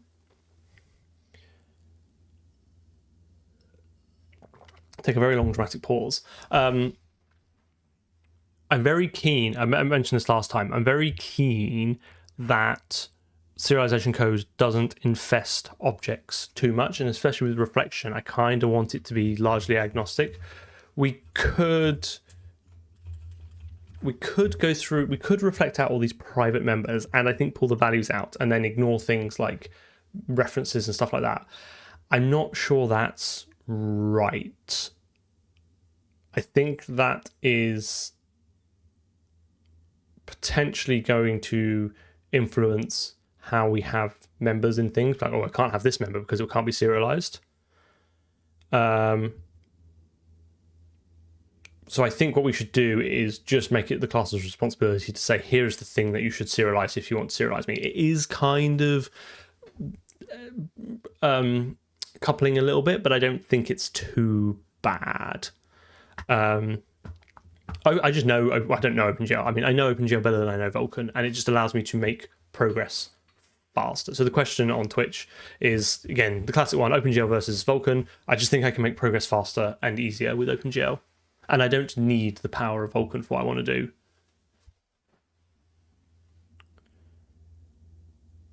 Vulkan is more CPUs in Volwed. I don't think so. Like, I think you can multi-thread Vulkan, right? But then you'll be able to multi-thread what we've done because we're using MDI, right? So we could use multiple threads to build the command buffer. We're using a lot of the latest OpenGL features, which look quite similar to some Vulkan stuff. So we have command buffers, we have binders textures. So actually, we're going to get quite. Yeah, I know, 2017, mate. Whenever 4.6 was. I don't think GPU performance is going to be the thing that makes or breaks this. I mean, loads of old cards will support OpenGL, right? I wonder if OpenGL has better support than Vulkan because older cards will have it. Indeed. I think I'm going to put the struct here, right? And then we can just return scene : description. I think that's better than having it outside because at least it has access to everything. But like older cards, like what do we think is the cutoff, right? Like what kind of, like, I can assume 1080s are going to be able to support this. I suppose I could go and look at it online. I haven't really thought about this, but I assume with 4.6 being nearly 10 years old or 8 years old, like the cutoff has got to be like 4-year-old, 5-year-old cards.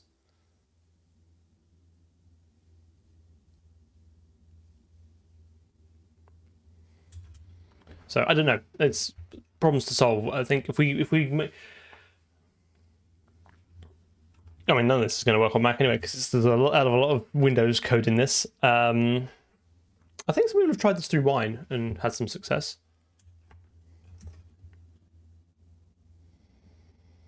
Did Mac get up to 4.1? I thought it was stuck on like 3.6 or something.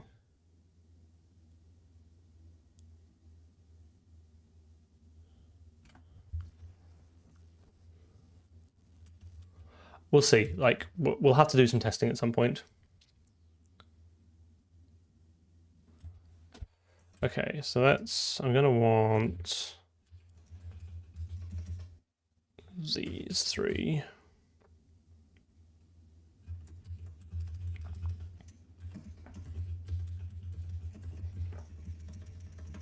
That's gonna be my description to start with, and then const extra auto description, this auto self description.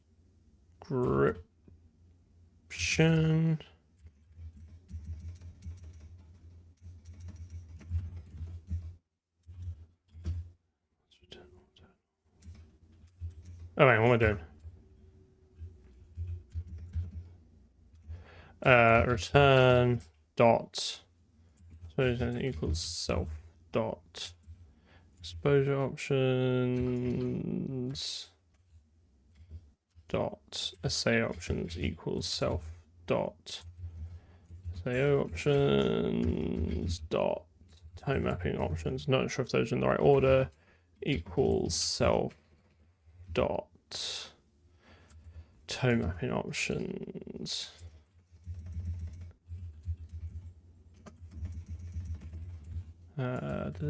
So it's toe map SAO exposure. I think I got those entirely the wrong way around.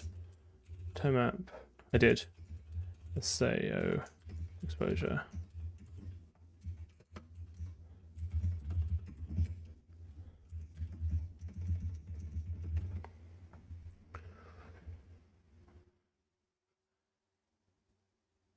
"2016 GPUs are the oldest you want to target if you do modern things." Sure, I mean that seems reasonable.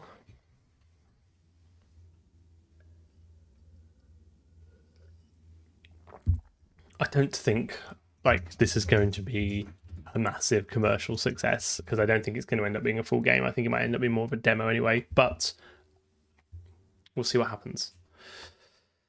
It may be just the best thing ever. What am I doing? I've kind of run out of steam a bit after the massive success in the first sort of 3/4 of the stream. I've run out of steam a little bit now. Okay, so we've got the description, which will give us a copy of that. So let's do... Oh.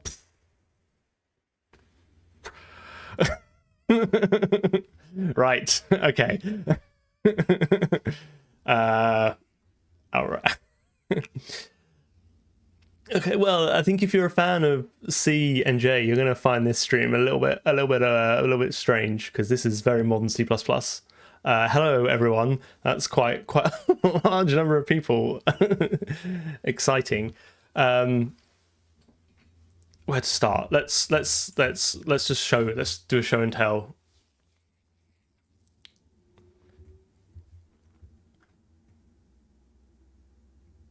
Nah, no, you get. I'm here to convert you to modern C++.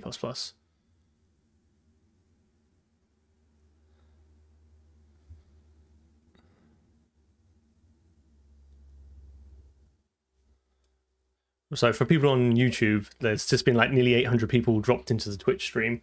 So we'll we'll see what happens. All right, what's going on? Right, okay. So here's where we're at.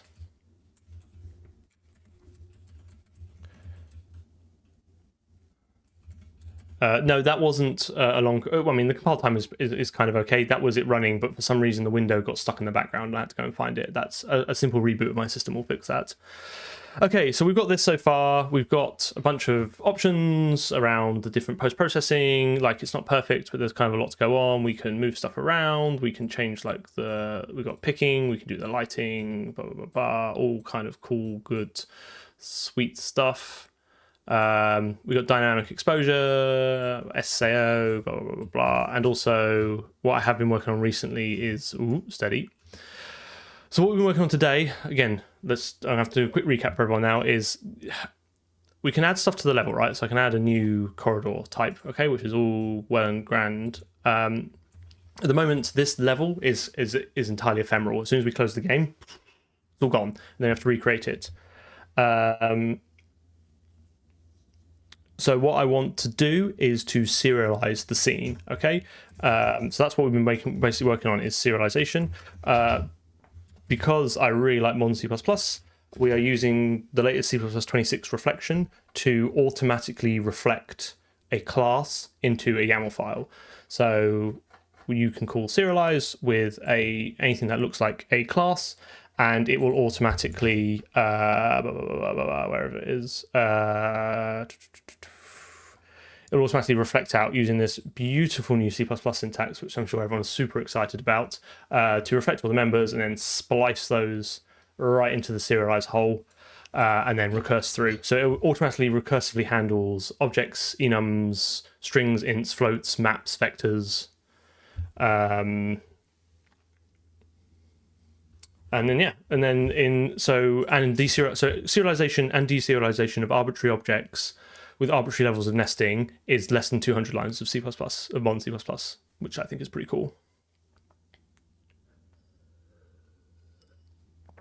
Shame you weren't here a little bit earlier, because we rewrote. I started this on Sunday, and it turns out Sunday Nathan is an idiot and doesn't know what he's talking about, but Wednesday Nathan now Wednesday Nathan knows what he's talking about. So I binned it all off and rewrote it. And so we've got some concepts, you know, it's pretty nice. This is all open source. If someone could put the link in the thing, that'd be helpful. I'll push all this up afterwards so you can kind of go and see all this as it's going along. So the next thing now is to actually integrate it. So we wrote a bunch of tests. So if you're interested, you can go look at the tests and you can kind of see how the strongs become classes and objects. And then, yeah, but everything else is pretty much from scratch, right? So so all the windowing, the event handling, the rendering, the only concessions I have are around file format loading, because that's just a massive waste of my time to re-implement that wheel. But everything else so far is pretty much from scratch. :E: is the splice operator. Great question. So the question from YouTube is, why am I not using modules if I'm using modern C++? I cannot get modules to work with my build system, and that is probably a skill issue. So this all has a Dockerized build system. I want it to be reproducible, especially because I have a CI build on GitHub. And I spent some time trying to get modules to work, and I couldn't. I was fully intended to commit to use modules for this project, and it did not work, and I gave up, and I just wanted to make some progress. So that is a failing on my part. Let's hope it's better for the next project. But yeah, so now I've got my scene object, and what I want to do is I want to reflect the scene object and save it to disk and just see if anything happens. So can we use this reflection code? So in theory now we should be able to go to one of my least favorite files, the debug renderer, which is just grim. Like, it's just lots of I use imgui as well. It's lots of imgui crap that needs refactoring. What are you going to do? So I guess somewhere near the top, I'm going to want to have a save button. Let's do it on save rather than on every time you move something, because I think that's quite a lot to integrate. So where do we have our first kind of like... here we go. So let's do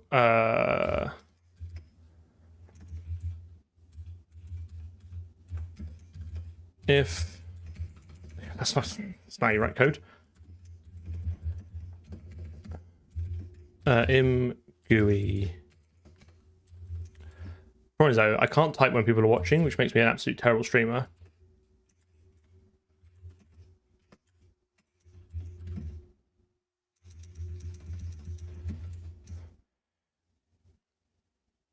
What was that? Scratch.h, yeah, I mean, surely that should be C scratch if you're following the idiom of how to convert C headers to C++ headers. OpenGL 4.6. Yeah, thank you for the massive raid. Absolutely exciting. We're super modern here. We're using 2017 era OpenGL. So I should be able to do here const auto scene YAML, right, equals, so this should just work now. Serialization, YAML serializer, YAML serialize. I should just be able to pop the scene dot description in here, right? That should just work. Yeah, I know, right? It's just gonna work, mate.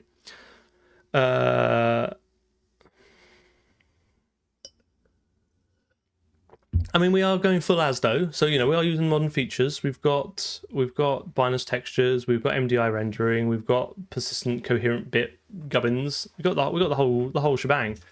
And then and then I guess we could just do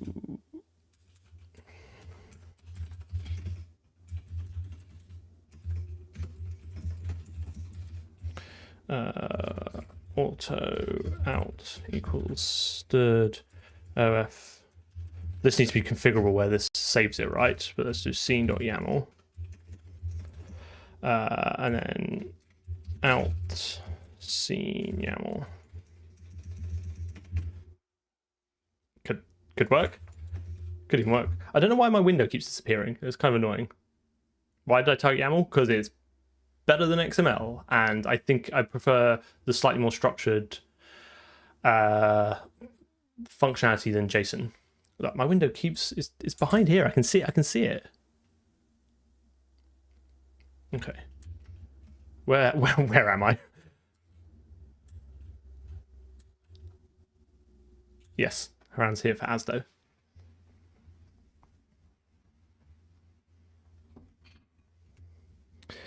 No, I've not tried anything fancier than just resolving OpenGL functions and calling them. Like, there is infinitely many ways we could tweak and improve and, you know, refactor this. I'm kind of happy just to kind of take it like stream by stream and just make small, meaningful progress every time. That's kind of my view of it. Like, there's only so much, like, I try not to do too much off stream because I think it's more interesting to talk to people and go through the stuff live, etc., etc. So we just do what we can in the few hours that we have each week, and then off we go. Okay. Something saved. I really should probably make a log message there to see if it's saved or not. So do I now have a scene.yaml? I do. I mean, it's all... Those are the default values. I should probably try changing those. Just wherever you're running it, mate. Wherever you're running it, that's where it is. So this needs configuring. Again, I really want to reflect out some command line options. I think that could be really fun. So the current plan is finish off serialization and get the scene serializing so we can at least bring back the scene that we create and then maybe make a little level. The next thing after that is multi-threading and job system, because at the moment it's all single threaded and there's no game logic in it. So we do so we're going to do a multi-threaded job system. So that's going to be modern C++. That's going to be coroutines, etc., etc. Then after that, it's probably going to be physics. So I'm going to use Jolt. I'm not going to write my own physics engine. So that will be a concession I make on the everything from scratch ethos. We bring in Jolt, integrate that into the job system. And then GPU skinning for bringing some enemies, GPU skinning. And then at some point, like, I don't know, put a gun in there and like pew, pew, pew, pew, start shooting things. I want to do, because it's a deferred render, I want to do dynamic decals and then I want to do a GPU particle system as well. I think once we got those in there, like, everything is just kind of like just tweaking at that point, and then like not a million miles off a game. At which point, at the point where it's ready to make a game, I will probably get bored. But we'll see how it goes. But yeah, that's the current rough plan. That is the rough plan. So you joined at an exciting time because you've just missed the serialization stuff, or at least you're going to see the use case of it. And then I'm going to think real hard about threads and coroutines for probably either the next stream or the stream after next. I really like coroutines. Big fan of coroutines. I think they're very typical C++ in that they kind of feel strange compared to every other language and a little bit over-engineered. But when you kind of get your head around them, like, I think they're really nice. And I think basically, if I can just write some custom awaitables, right, and just stuff coroutine handles into a vector or some sort of concurrent queue, and then threads can just pick them up, I think I'm going to go for more of like a scatter-gather kind of architecture. So there'll be sort of like the macro architecture. So like, do physics, scatter and gather, like do enemy update, scatter and gather, do whatever, animation, scatter, gather, render. I think just having that kind of, and then timers as well. So like run this thing every n seconds. I think that's fine. Okay, let's see if we can restore.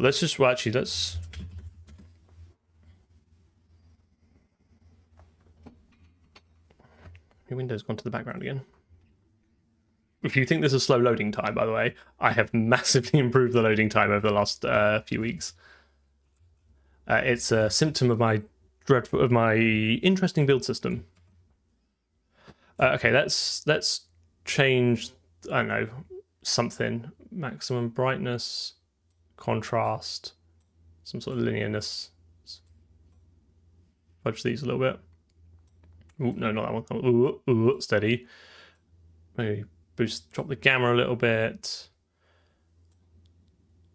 Change the exposure. I just want to just see it like change. Right, so if I save this,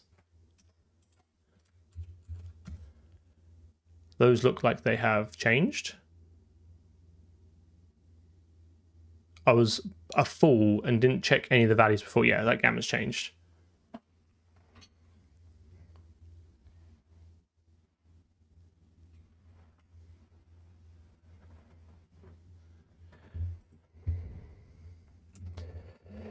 Okay, so let's do, so now it should just be as simple as scene 79, and then this should just take a description.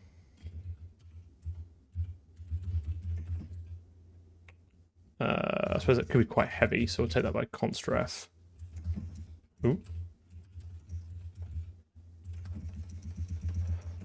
Okay, and then 86, let's go scene, put that in there, scene goes in here, stick that in the scene hole, that should become steady, scene, and then I continue to not be able to spell. Yeah, I'm getting there. God, so picky. And then this should just be, then this just becomes description dot. In fact, actually, no. Let's pass it by value and just assume I'm going to move it into the components. Although they're all going to be trivially copyable types, right? So a move is going to be the same as the copy. So I've actually changed my mind again, and I'm going to not move these in because I don't think that has any effect.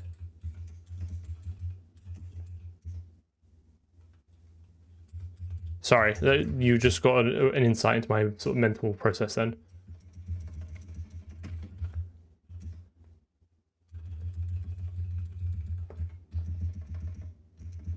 Yep, we're getting there. We're getting there.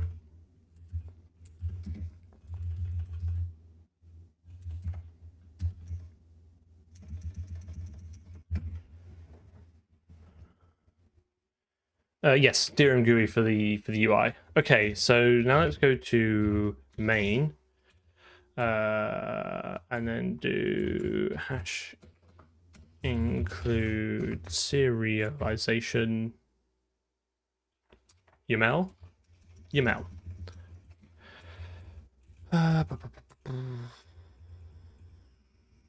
So where we create the initial scene, this code could do a bit of a cleanup, I think. Yeah, I mean, I don't normally program with fonts this big. I normally have it several times smaller, but I just try and make it so that everyone can kind of see it. I think tiny text on the screen is not a great viewing experience. Nope, I've never worked. I've been a professional C++ dev for over a decade across a variety of industries, but I've never worked in game dev. This is just a hobby, and I just sort of figure it out as I go along. Const auto scene description equals YAML deserialize scene description, and then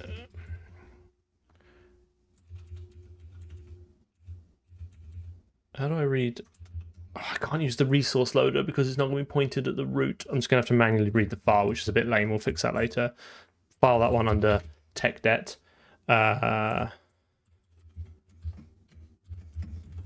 do have a project board for this. I'll try and remember to add it to that.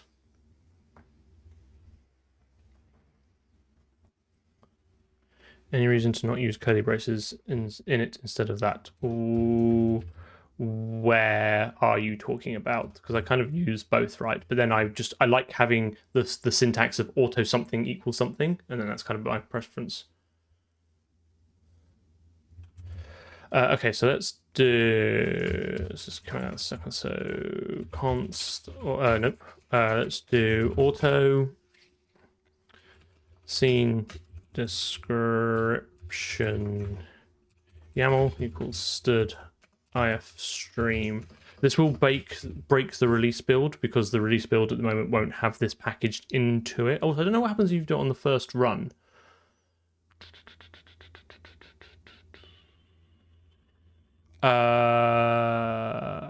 I just prefer, I try and keep everything as consistent as possible, and I quite like having auto something equals something. That's just my personal preference. There's literally there's no other reason to do it. Yes, I think so. And then we'll just do the basic one. Okay. Oh, no, that's gonna be such a pain though, because there's no default constructor for scene, and I can't declare this variable in an if statement, which means I might have to put it in a unique pointer or an optional, which I think is just optional somehow feels worse because it's never optional. Yeah, that'd be really lame if you couldn't start it. Let me one thing at a time. Scene.yml and then string auto stream equals stud string stream. I think don't I have like a file primitive for doing all this? No, I never brought it open last project. Exciting. I want to imagine. Stream scene description dot rdbuff. Right, so now we can do const scene description equals strum.str.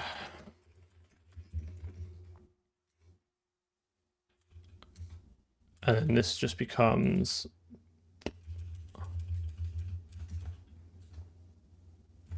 wait a minute, no. Steady. Lights needs to say, because we're not serializing the lights yet. It's this gubbins here. Scene description.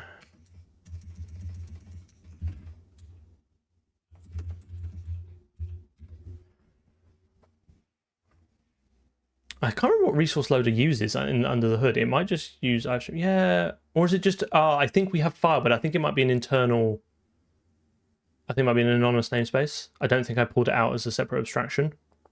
Don't know, have to have a look.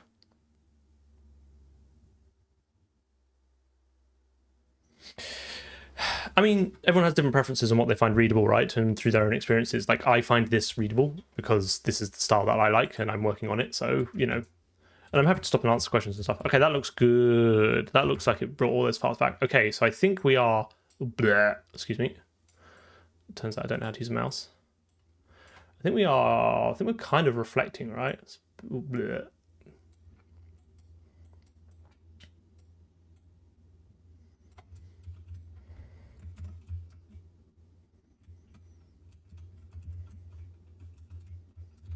I have no opinion on J because I've never used it.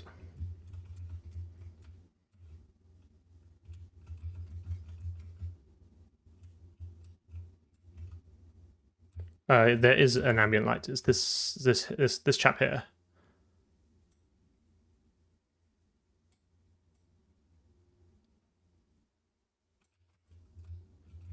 Make it like a sickly greeny orange.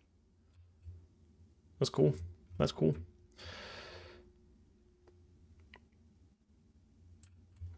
Consistent, right? In software engineering, consistency is almost more important than anything else, right? So I think you should just accept whatever style of code you're working on, even if you don't like it, because it's so much more important to be consistent. Coding styles is largely a tooling problem, right? Like just have a Clang format or whatever that the team agrees on, and then everything gets run through that, and then there are no more arguments. It's largely a tooling problem. As I have a Clang format for this project that I like. Okay, that suits my style, and then I just smash out whatever code I want by sort of like rubbing my hands and face across the keyboard, and then save it, and then bang, it looks like code. Okay. So the issue now, I'm not sure if we're going to have time to solve this tonight. I need to think about how I'm going to so serializing light data, I think, is fine. Because is that just a... I think we should just try serializing the light data, because this is just plain old data, right? There's no reason this shouldn't just serialize. Because we support a vector and we support... What's in point light? Yeah, I mean, let's do it. Let's do it. Let's just add this.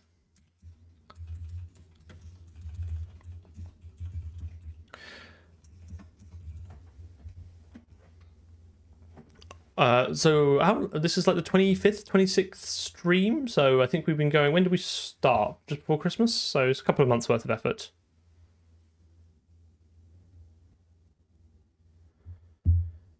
Well, you will never find a format that everyone agrees on, but what you can do is find a format that people disagree with least. Also, yeah. So I had my previous project was we spent 12 months building out another little OpenGL kind of game. It wasn't really a game in the end, and I've been bringing small parts of that over and refactoring it and modernizing it, and doing other things. So there's some prior art, but all that was written from scratch as well.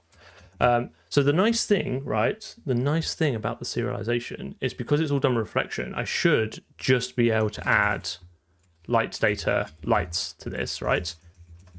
And then go down to here and do dot lights equals self dot lights, right?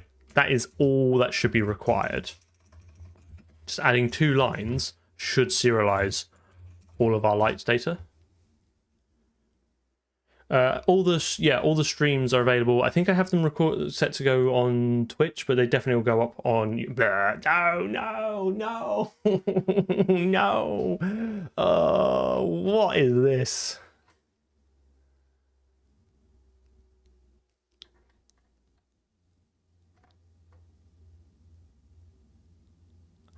Vector 3 is not an aggregate. No, I just use a standard allocator. I don't think that is an issue at the moment. I am prepared to profile and optimize memory allocation on a case-by-case basis. My philosophy for this is keeping things as simple as possible in the code level. I mean, obviously I'm using all the modern features and stuff, but like, I want to just use the standard library. I want to just use the basic primitives, okay? And then optimize as needed. Vector 3 is not an aggregate. Oh, what a plot twist. Why is it because it's context, bro?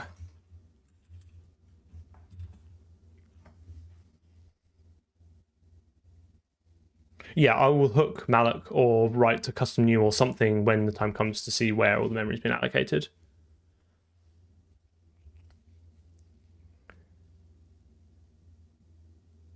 Can I have a custom constructor? Oh.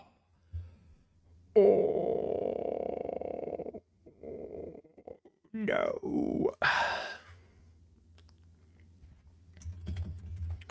What a kick in the teeth that is. We could just like remove that restriction. If it looks like a class, go for it. I guess you just good luck what you get reflected out the end of it.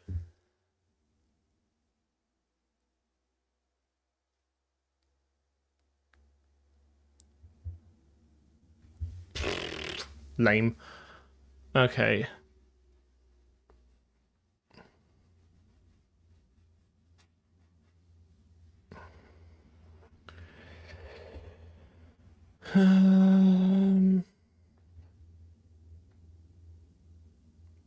We're reflecting the shit out of everything.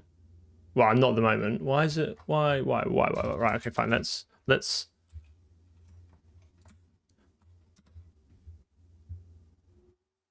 But that's, yes, I know. So at the moment, I want to just see if I can save it to a file first, right? So which should just work. So, but the issue is with the serialization.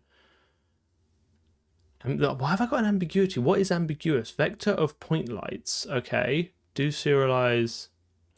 Oh, I bet I need this restriction still. Otherwise, oh yeah, because otherwise everything's a class, right?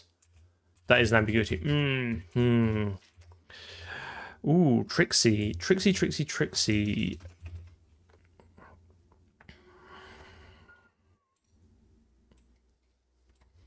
Yeah, no user declared constructors. Interesting, interesting. How else can I disambiguate a class that's not one of the other things? Tricksy, tricksy, tricksy.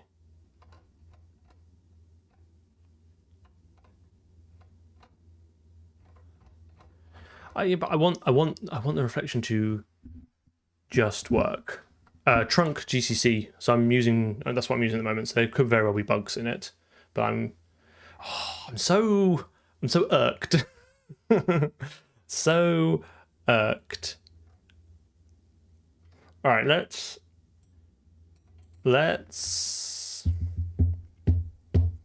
I do need that constructor for vector 3, yeah. Like, because I don't like this is the contract of the class, right? This is how I set up like the things I need. I suppose in theory I could just use .x.y.z everywhere, right? And then just remove this night. So this is just a convenience for having everything 0 and that. Standard layout. Oh, what have we got? Let's go. What have we got? Standard layout. Check as a standard. So a standard layout type is a class is considered to be a standard, have properties described below. If and only if it is a pod class, since 11, obviously in Modern C++ we don't use the term pod anymore, but that is fine. A class where all the non-static demos. I think we might be onto a winner here. So what's that? I think Haran saved the day. Has the hater of reflection come back? What redemption arc?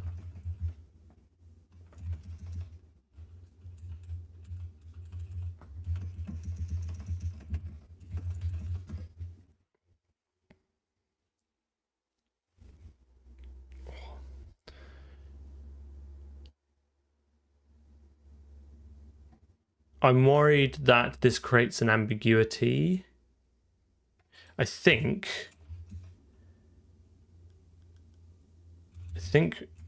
base type, right, might now need to be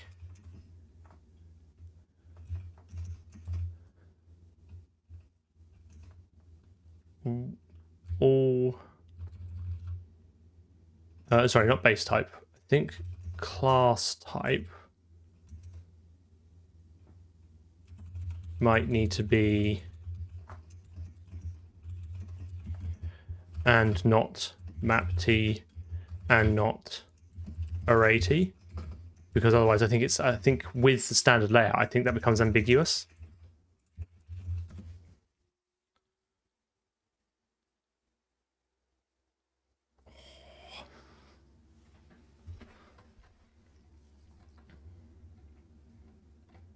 This is failing some of my other tests now, so that can't be right. So that's a regression by adding that. To serialize is ambiguous. Yeah, object and base type.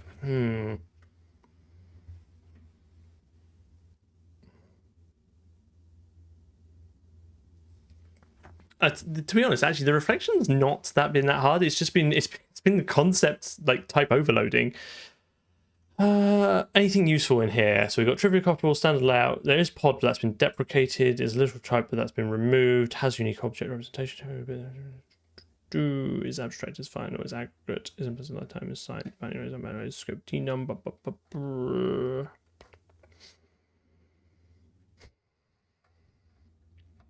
I may have to concede and make my interface slightly nicer. Sorry, slightly different. Let's see how much code is going to break if I do this. I guess there's no invariance, right? So I guess the constructor is there to enforce invariance, and there are no invariants for vector 3, right? You can set x, y, z to be whatever you want, and they're public anyway. So I don't technically need constructors. They're just a convenience. We could have a factory which produces those. Oh, my friend, you are not the first to ask that question. Why not Vulkan? I just know OpenGL better, and I think I can make more progress and quicker by using OpenGL. And I don't think I need the performance of Vulkan.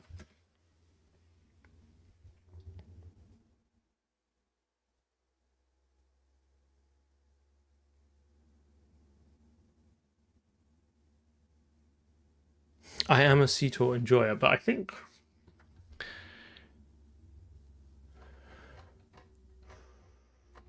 it's probably not too bad. So let's go to I just wanted to see if this works, right? So let's transform. So this would have to be dot x equals dot y equals 1.0f dot z equals 1.0f. Not too bad, not too bad at all. Let's quickly see if we can route through these super quick.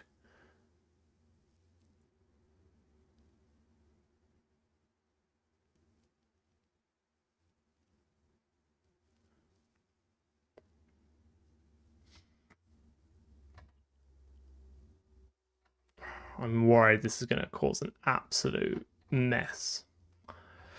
I may have to cogitate on this. There's definitely something an issue in a header file somewhere because I can see the repeated message over and over again. Scene 203.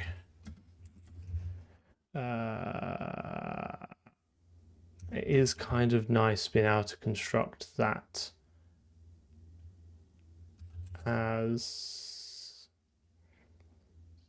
direction. Why is that invalid? No, I need it, don't I? Of course I need it because it's how I make all my operator overloading super simple and nice, because I rely on the non-explicit constructors to turn a float into the member. So I do need this in order to make my code work. Otherwise I'd have to declare all the operators twice, which I don't want to do. Yeah, I'm not prepared to do that. I kind of like this design, so I think the YAML will have to change. I could just specialize it. You know, it's not great, but like also it's not really the end of the world, right?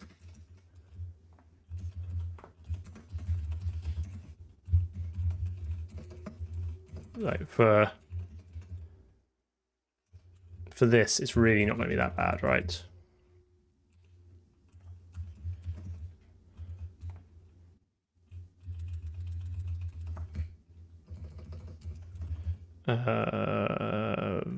Vector 3, and then return. So auto node equals YAML node, and then do node x equals obj.x.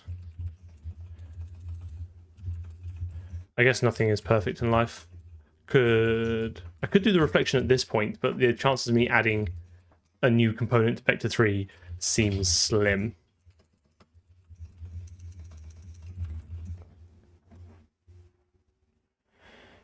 No, I think Quaternion is really simple and doesn't have anything in it. We might need it for matrix. I'm undecided yet.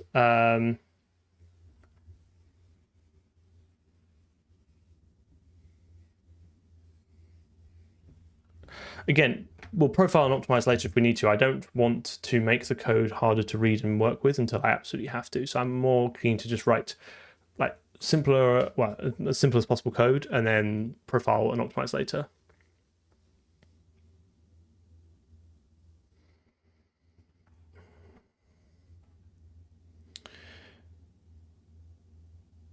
Sorry, there's a lot of questions I've missed. I'm just seeing if there's anything I need to...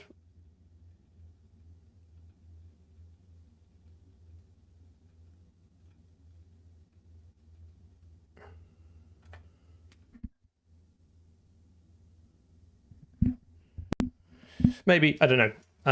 I don't think we'll be adding any extra components to vector 3 for that, because we copy them to the GPU quite a lot, so they have to kind of pretty much match what is on the GPU struct, which then means a lot of other changes as well. I think it's fine. Like, again, I'm not doing super optimizations at the moment, so that is fine. So then we need to do the deserialize one.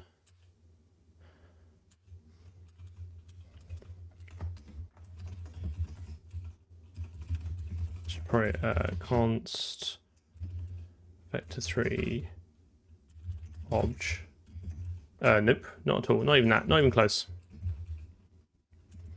What am I doing? I'm going to want to template, do a partial special. Oh, can I do a partial specialization? Actually, no, don't need to. What am I doing?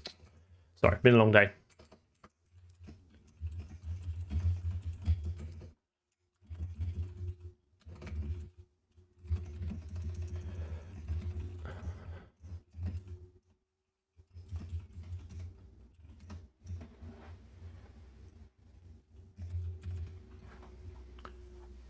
Yes, I stream twice a week, Wednesdays and Sundays, starting at 8 UK time, normally for a couple of hours. I normally stream till 10, but I want to see if I can get this done now. So, as is often the case, I stream a little bit longer. Okay, so I want to do return node x dot as float.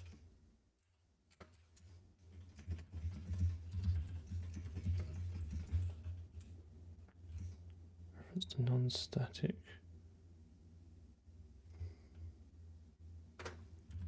Why am I being stupid? What am I missing? Oh, hang on. Ugh. Functions, obviously. Sorry.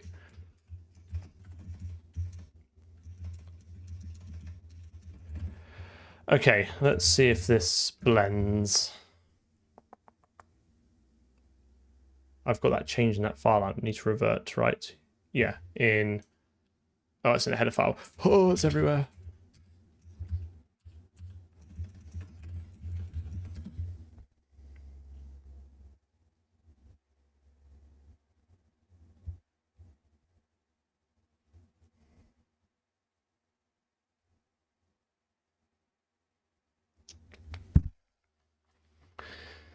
What's going on? Ooh, that is a long error message.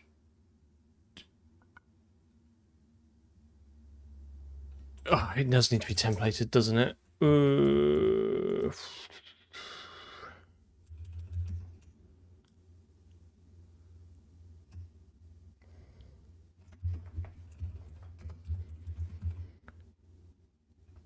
There's a typo? Where's the typo?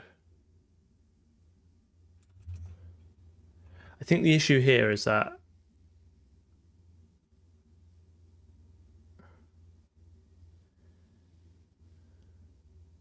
oh, deserial. Oh, sorry, I see what you mean. Yes, is that? Oh, was that the mayonnaise joke? I see.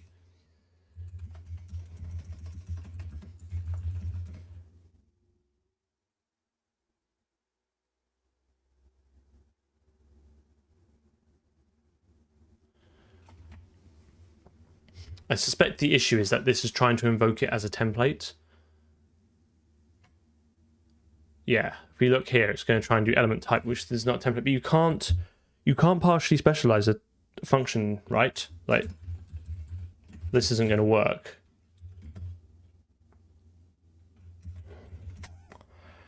I think.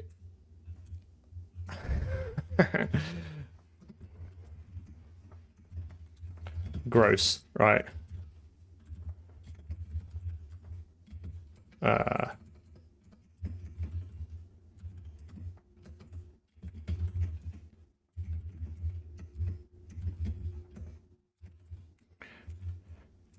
think we can cheat by forcing a concept, which means we can then do like all the others. Vector here, so then we can do template is vector 3. That is gross.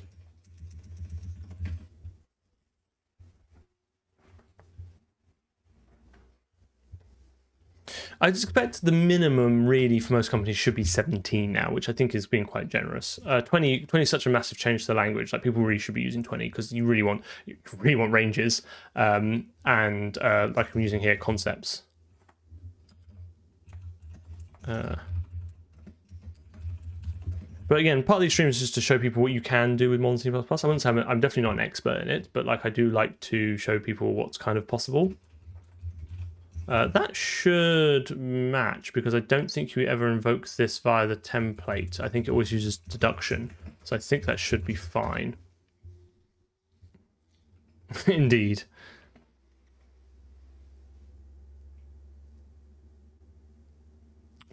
Maybe I'm wrong. Maybe I am wrong. No previous declaration for... Oh, have I got to forward declare it? Why would I need to forward declare it when it's with the rest? It feels wrong to me. I feel like I'm missing something else.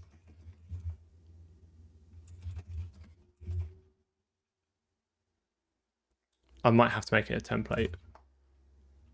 I don't really want to make it a template. Like, I prefer a non-templated function. Okay, fine. Multiple definitions of... oh, of course, because it is not a template, that means it doesn't automatically get internal linkage, so those have to be in line. So maybe I should make it a template.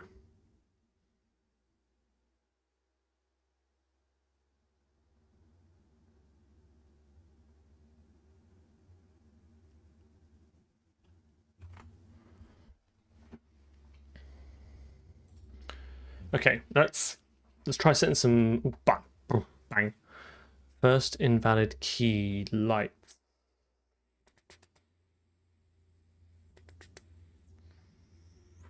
So that's a YAML exception. So where's that coming from?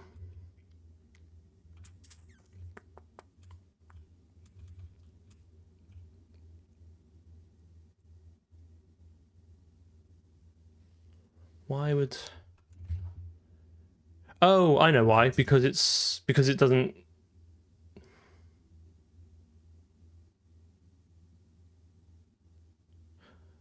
Oh yeah, okay, fine. So can we... I got myself in a right pickle here. I can't remove the YAML file because the scene can't be loaded without it now. So I've made an entirely non-backwards compatible system. One absolute burk.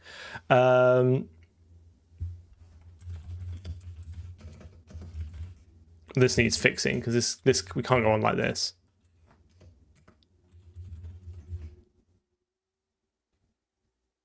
Can I have an empty array of lights? What does lights data look like? Is it... Oh, it's going to have an ambient in it as well. So Copilot, piss off. So lights and then ambient color are 0.4f 0.4 RG RB, right? And then lights. How do I have an empty array just like that? Not like that. Oh, what an absolute pillock.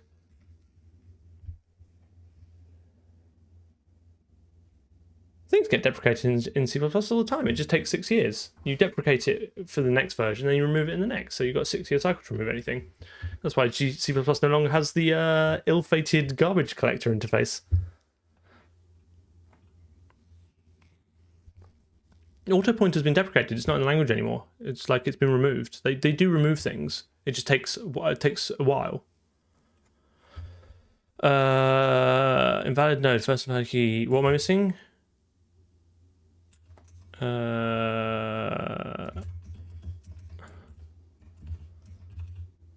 Like we even saw earlier, right? It's like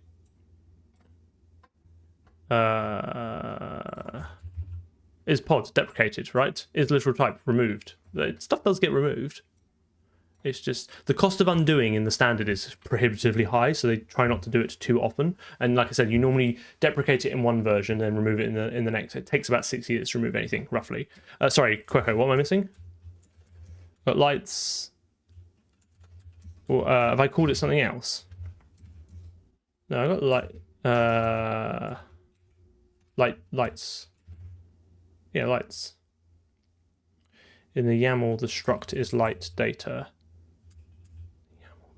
Oh, so does that mean it's got to be light data like that? No, obviously not like that. I'm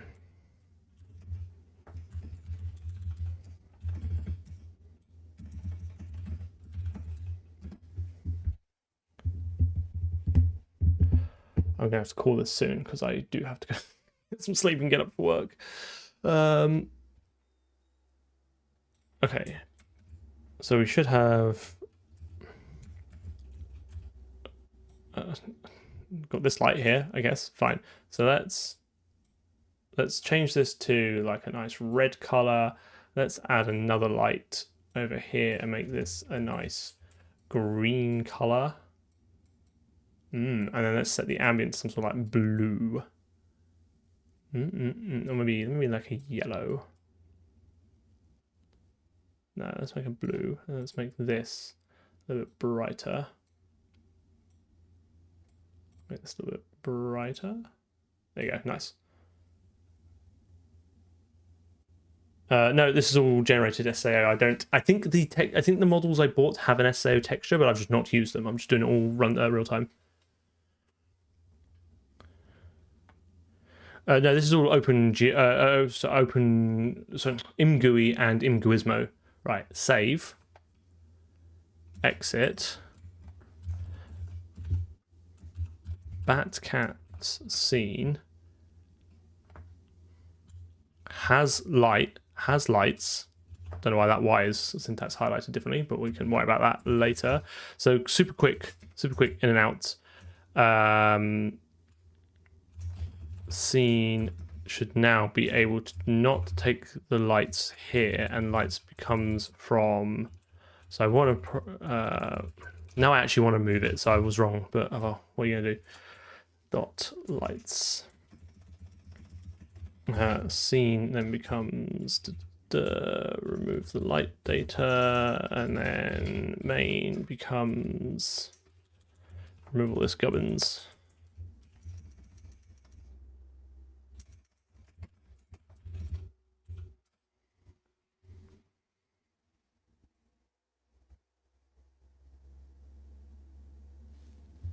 This will work. This will work. Feeling good, feeling confident. Gonna end on a high. Let's stick it in the Git hole and move on to something else.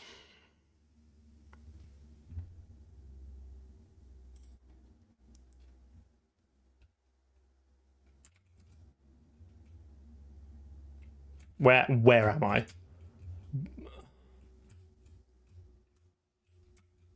Okay, I mean that looks. Oh, I've moved over here. Okay, fine.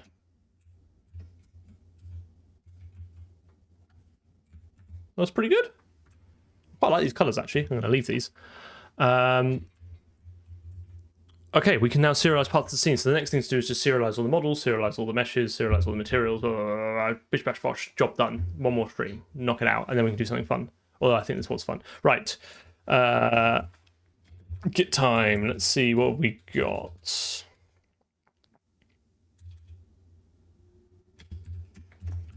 Hard code. Vector 3. We should re-add a test for that, but we're going to do. Add save button, and then hit serialize scene. Hit integrate changes. I'm going to commit this for now. I might end up moving it somewhere else, but for now, let's just call this add initial scene file. Yeah, I'm ready for a beer. Right, so T stream 26. Stick it in the Git hole. I'm not going to merge this yet because I think we should finish the scene serialization first, but this is available on the GitHubs if you're interested.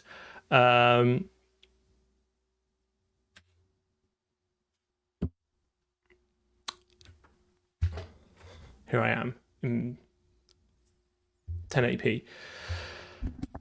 Thank you very much for coming along. Thank you very much for everyone who joined the raid and stayed around. I think quite a few of you did. Hopefully this is enjoyable. I do stream pretty regularly, Wednesdays and Sundays, 8 o'clock UK time. Do come along. We've got so much to get done. There's so much interesting C++ to write. Like, there's loads of interesting C++ to write. There are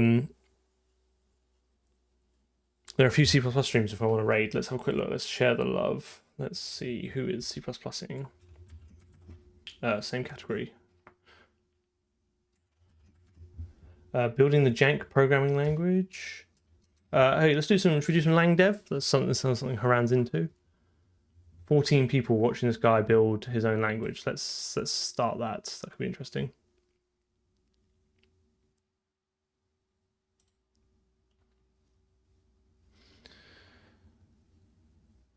Go, be nice. He's only just started. He's got 14 people and he's been there for half an hour. Yes, everyone who's here, come join the Discord. It's it's good. Come join it. I'll hang around on Discord for a little bit, have a few beers, and then I will see you all Sunday, I guess. But in fact, actually, I'll see you all anon.